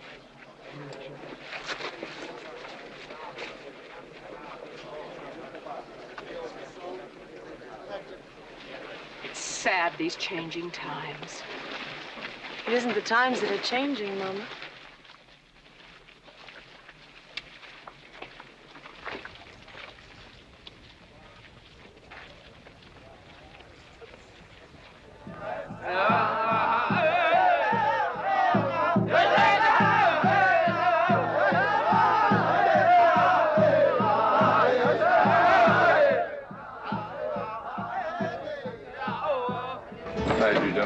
Hello, Lem.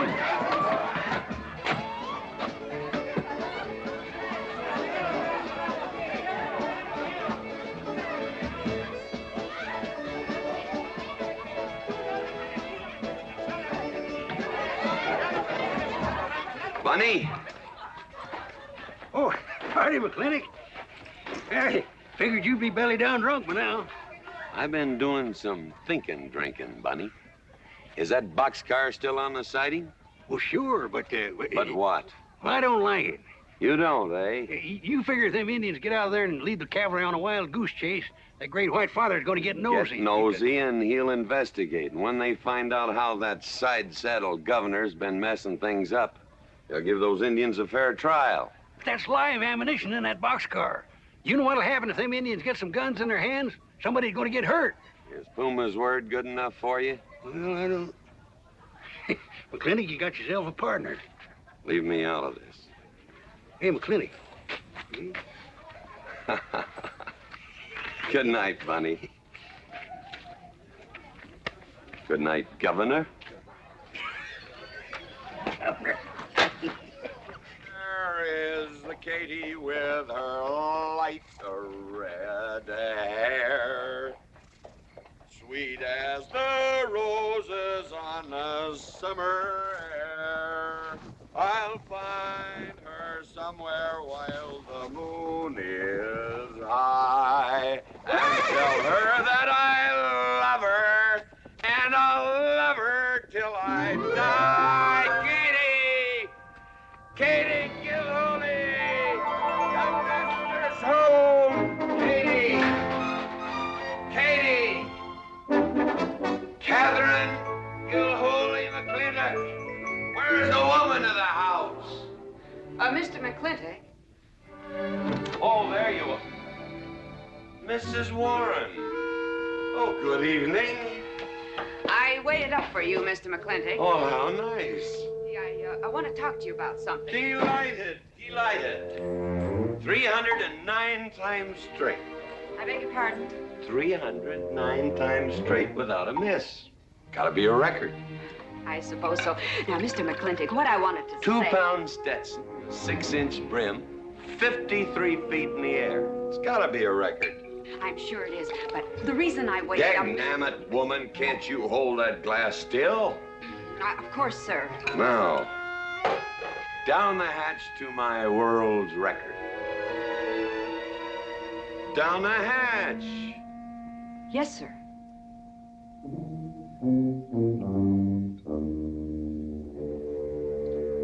And now, to the governor of our territory. The governor of the territory, sir? Now, don't you stick up for him, Mrs. Warren. You're a fine woman, Mrs. Warren. But you'll certainly go down in my estimation if you stick up for Cuthbert H. Humphrey, governor of this territory. I don't mean to Down change... the hatch. Oh, yes, sir. Down the hatch. Cuthbert H. Humphrey, governor of our territory, is a cull. You know what a cull is, man? A cull is a specimen that is so worthless that you have to cut him out of the herd. Now, if all the people in the world were put in one herd, Cuthbert is the one I would throw my rope at. At whom I would throw my rope at. Natural-born cull. Another touch, ma'am? Oh, no, sir, no. Well, I don't mind if I do. Good. Can't walk on one leg. Oh, I didn't mean to be vulgar, ma'am. Can't walk one limb. It's all right. Sounds silly. Only a bird can walk on a limb. You know my wife? Her name's Kate. She insists on being called Catherine. Do you know her? Of course, Mr. McLintock, and that's what I wanted to talk Well, to you. she thinks that Cuthbert H. Humphrey is panting for her like a bull buffalo at the first green up of spring. But what Cuthbert is panting for is my money. Don't make me feel like I'm drinking alone, ma'am. Very well, Mr. McLintock, if you insist. Down the hatch. Good.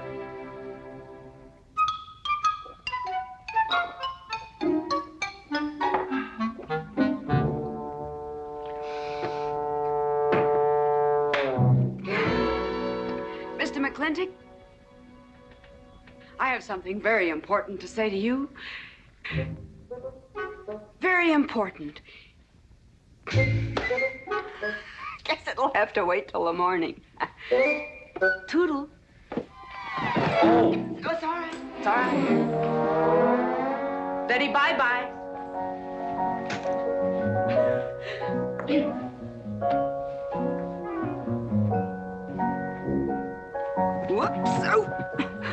Mrs. Warren, let me assist you.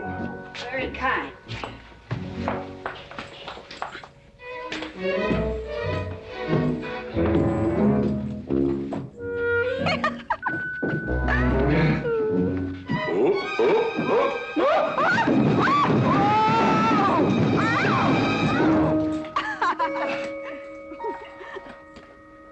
Whoops.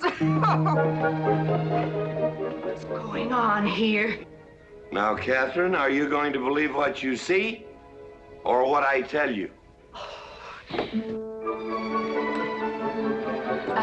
Mrs. McLintock, hope you won't misunderstand. It's the first 100 women sitting on his lap that I misunderstood. Number 101 is quite simple. Now, G.W. McLintock, I have something. He's gone to sleep. Just when I know exactly what I want to say to him, he goes to sleep. I waited up to talk to Mr. McLintock. I wanted to tell him I was quitting. You see, Sheriff Lord has asked me to marry him, and... Oh, congratulations. I don't want to seem prudish, but if you are going to marry Sheriff Lord, it seems to me that you're sitting on the wrong man's lap.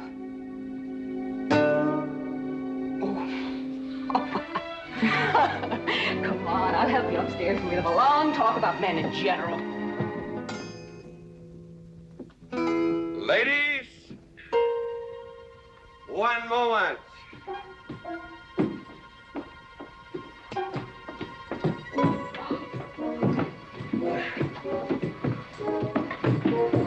Oh!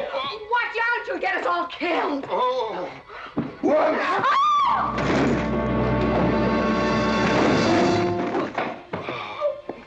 Wait a minute, ladies, till I catch my breath, and I'll get you up those stairs as sure as my name is George Washington McLintock.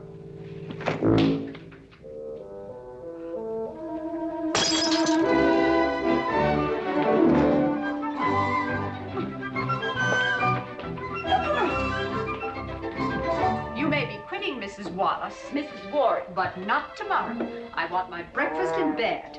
I want to... I know. Toast, lightly brown. Somebody sure put a knob on my skull. Here's Katie, speaking. Katie, why? There Mrs. Warren was there. Oh. And there you was there. Oh. And there that whiskey bottle was there. Oh. And Katie's temper being what Katie's temper is, well, there you are. Drago, old friend. Huh? My wife does not understand me. Why, she means different than any other man. Come on, I gotta get you upstairs. Get you ready for that big celebration tomorrow. What is it?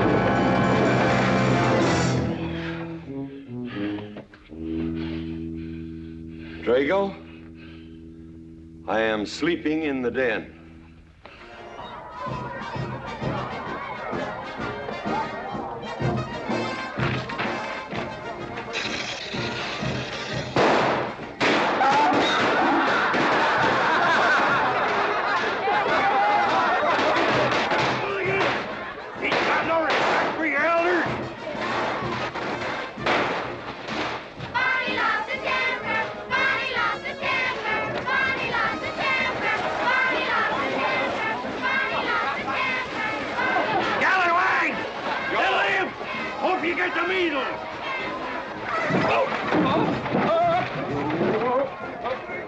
Come on, get him aboard.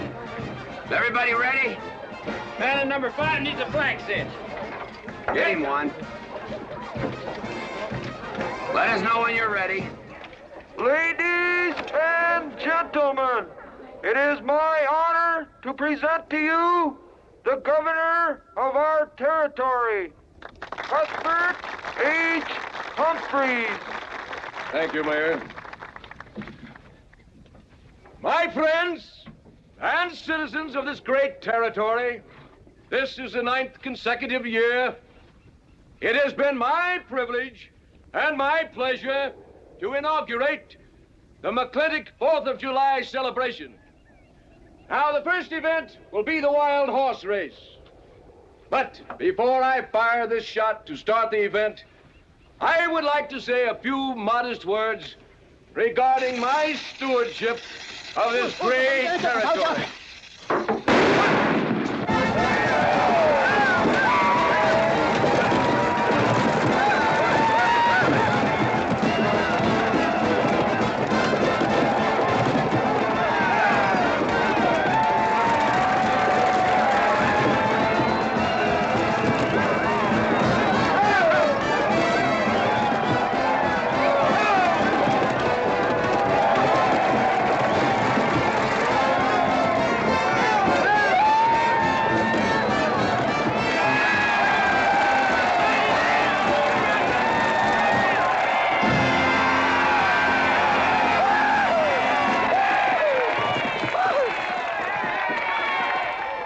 Professor Birnbaum.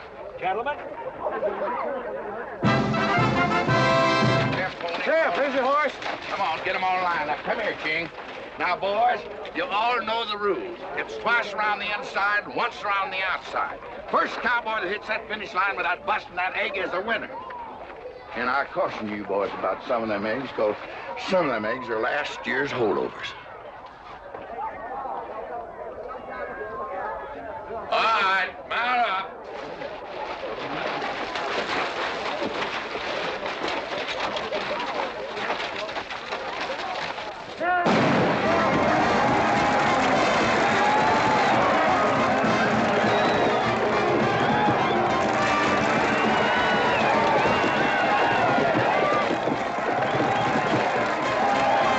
Catherine, my dear, you seem to be enjoying yourself. Oh, yes.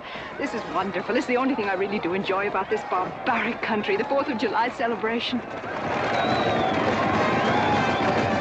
Well, Catherine, I've been here for 3 days. I haven't heard from you. Is anything wrong? Wrong? Well, I just hope that it hasn't been necessary for you to say anything to G.W. What are you talking about? But, Catherine, you see, I'm in a rather delicate position, being governor of the territory and all. I just hope you haven't found it necessary to say anything about... About what? About you and me.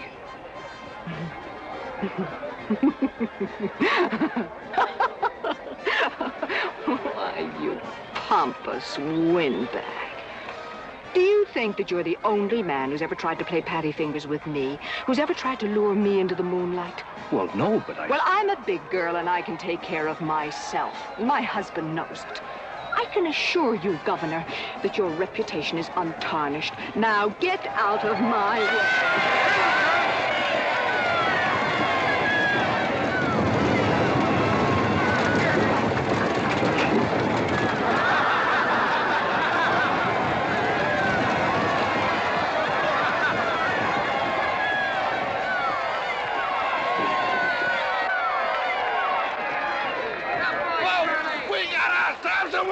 Curly Fletcher!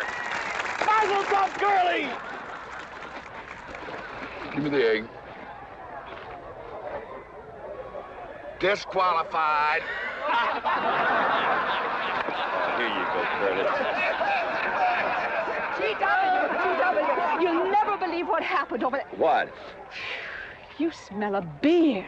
Well, naturally, I'm drinking beer. Ladies and gentlemen, the next event will be a contest between the two bronco-busting champions of our territory. Remember the year I rode in that event? Wore your garters to hold up my sleeves? We had a bet, and I won it. George Washington McLintock, you are a very crude man. Well, I guess so, but that was a rough horse, like to jarred my insides loose. But it was worth it. 3 beers.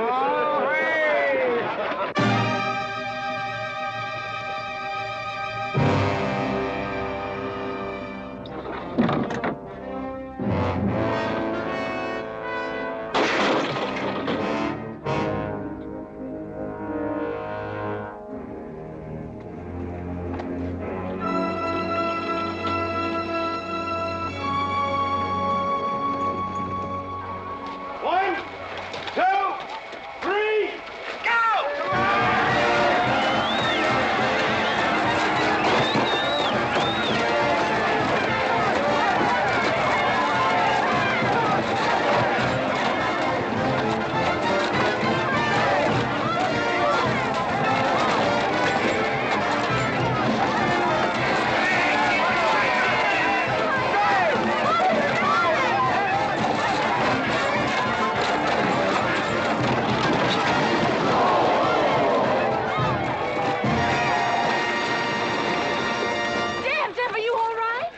guess so.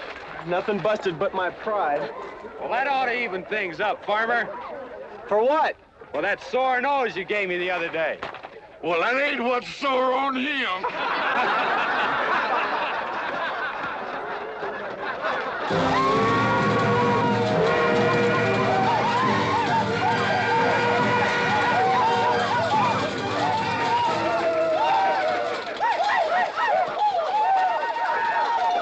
The closing event is the cow pony race. The finish line is at the barbecue. So start meandering. Come on. Now, what is that, false courage? Why, you know a Douglas doesn't ever use a thing like that. I want you to get on that horse, get out in front, and stay out in front. I'll be out front, Dad. All the way. Good boy. Now remember, stay out in front. That Agamemnon's a good horse.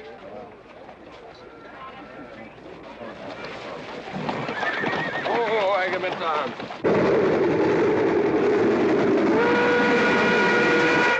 1140 and she's on time. Oh, boy.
Whose idea was this stunt? God doggone it, they're my real book.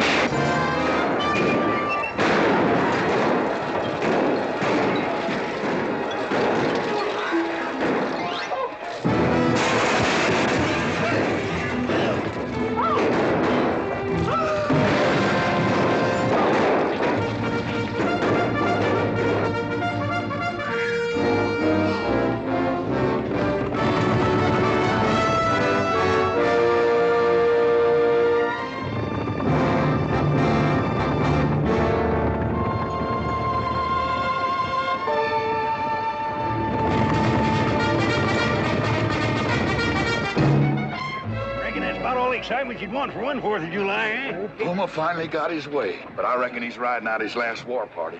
He won't get very far. But one thing still has me puzzled. Where did they get the guns?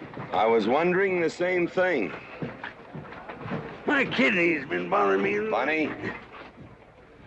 GW.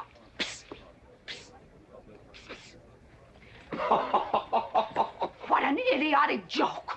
Joke? Do you think that was a joke? Oh, shut up. You want everybody in town to see me. You look good in feathers. Oh. Dev, I think they've gone. Yeah. What are you going to do about it? What can I do? Nothing. Just like you've always done.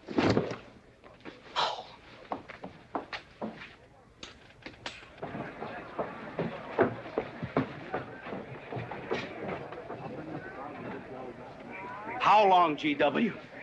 How long what? Catherine. She's been riding herd on you for 2 years now. I'm a peaceable man. But my father used to say, you raise your voice, it doesn't do any good. It's time to raise your hand. Well, I've been planning to do something about it. I'll have another talk with her. Talk to her? Talk to her? Talking won't do any good. Becky, have you seen your... What's been happening around here? You've got hay all over you. Been some mighty sneaky goings-on here during that raid, Mr. McLintock. Who was it said only a trollop would kiss a man before they were formally engaged? Oh, but we are engaged, sir. You are? That is, with your permission. Well, you've got it. Oh, Mrs. Warren? I think it's wonderful. I guess this is the only engagement that ever started off of a spanking. Mm-hmm. I reckon Birnbaum was right. All right. Lord bless us, this is gonna be a great day. Doggone it, folks. Let's don't let a little old Indian raid break up a good barbecue and a rodeo. Yeah, meat sound. Let's go. You contestants get ready for the cow pony race.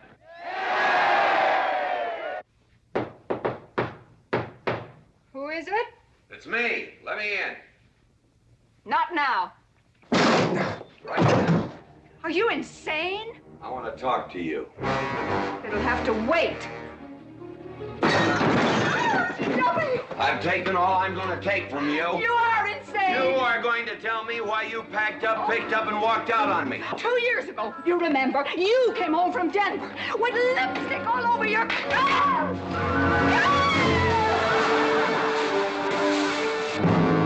Lipstick on my collar. I've got the shirts to prove it. Who cares? Why, you big...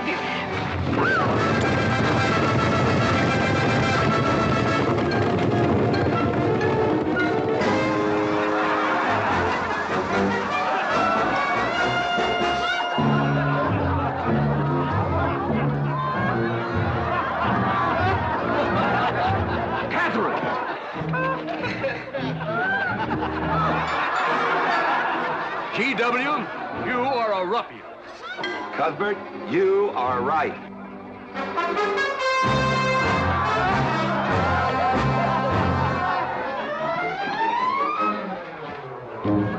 Well, what kind of a family is that? The best.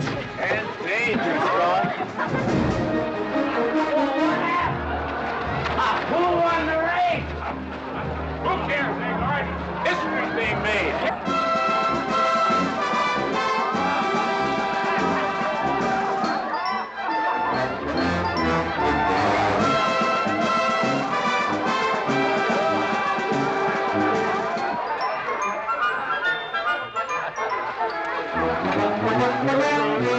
Yes, Rufus? I regret to inform you I've changed my mind about matrimony.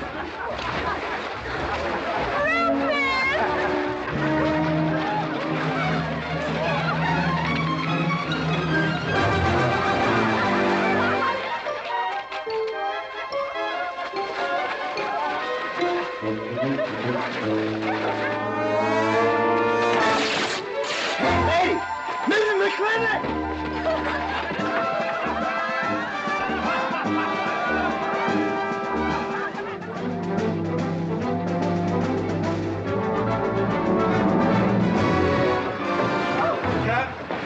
Catherine! Get him out of here. Everybody out!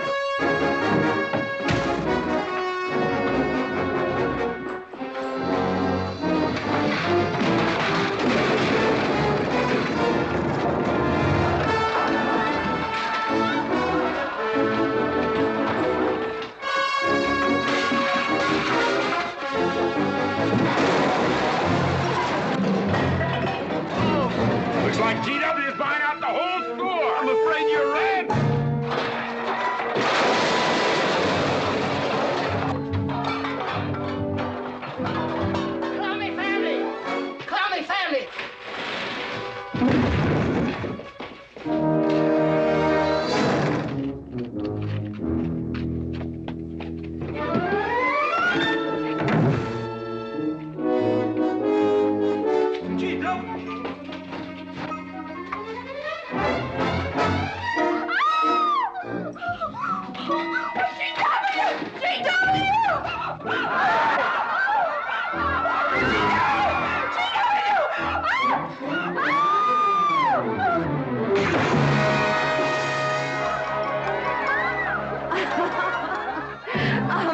McLintock, you're all wet.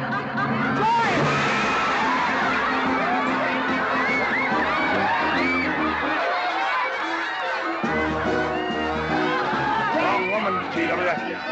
Oh, pardon me.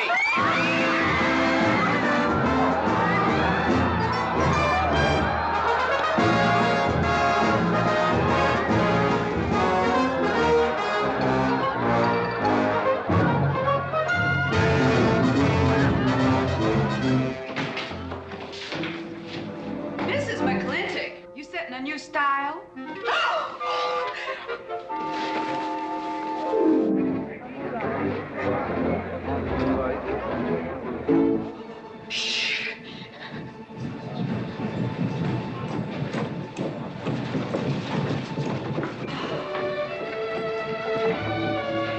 Mr. McLintock, in here!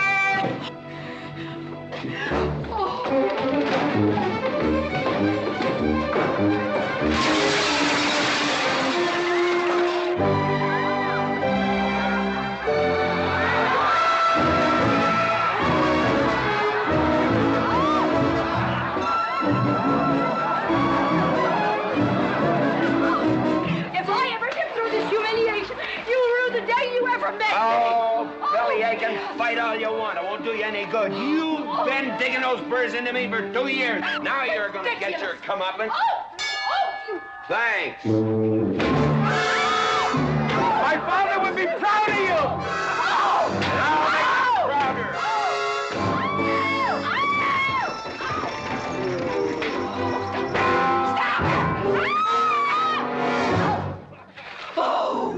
Keep it. You may need it. Now get your divorce. Home. Don't spare the horse. Home. You heard me. Don't think you're going to get rid of me that easy. Yeah.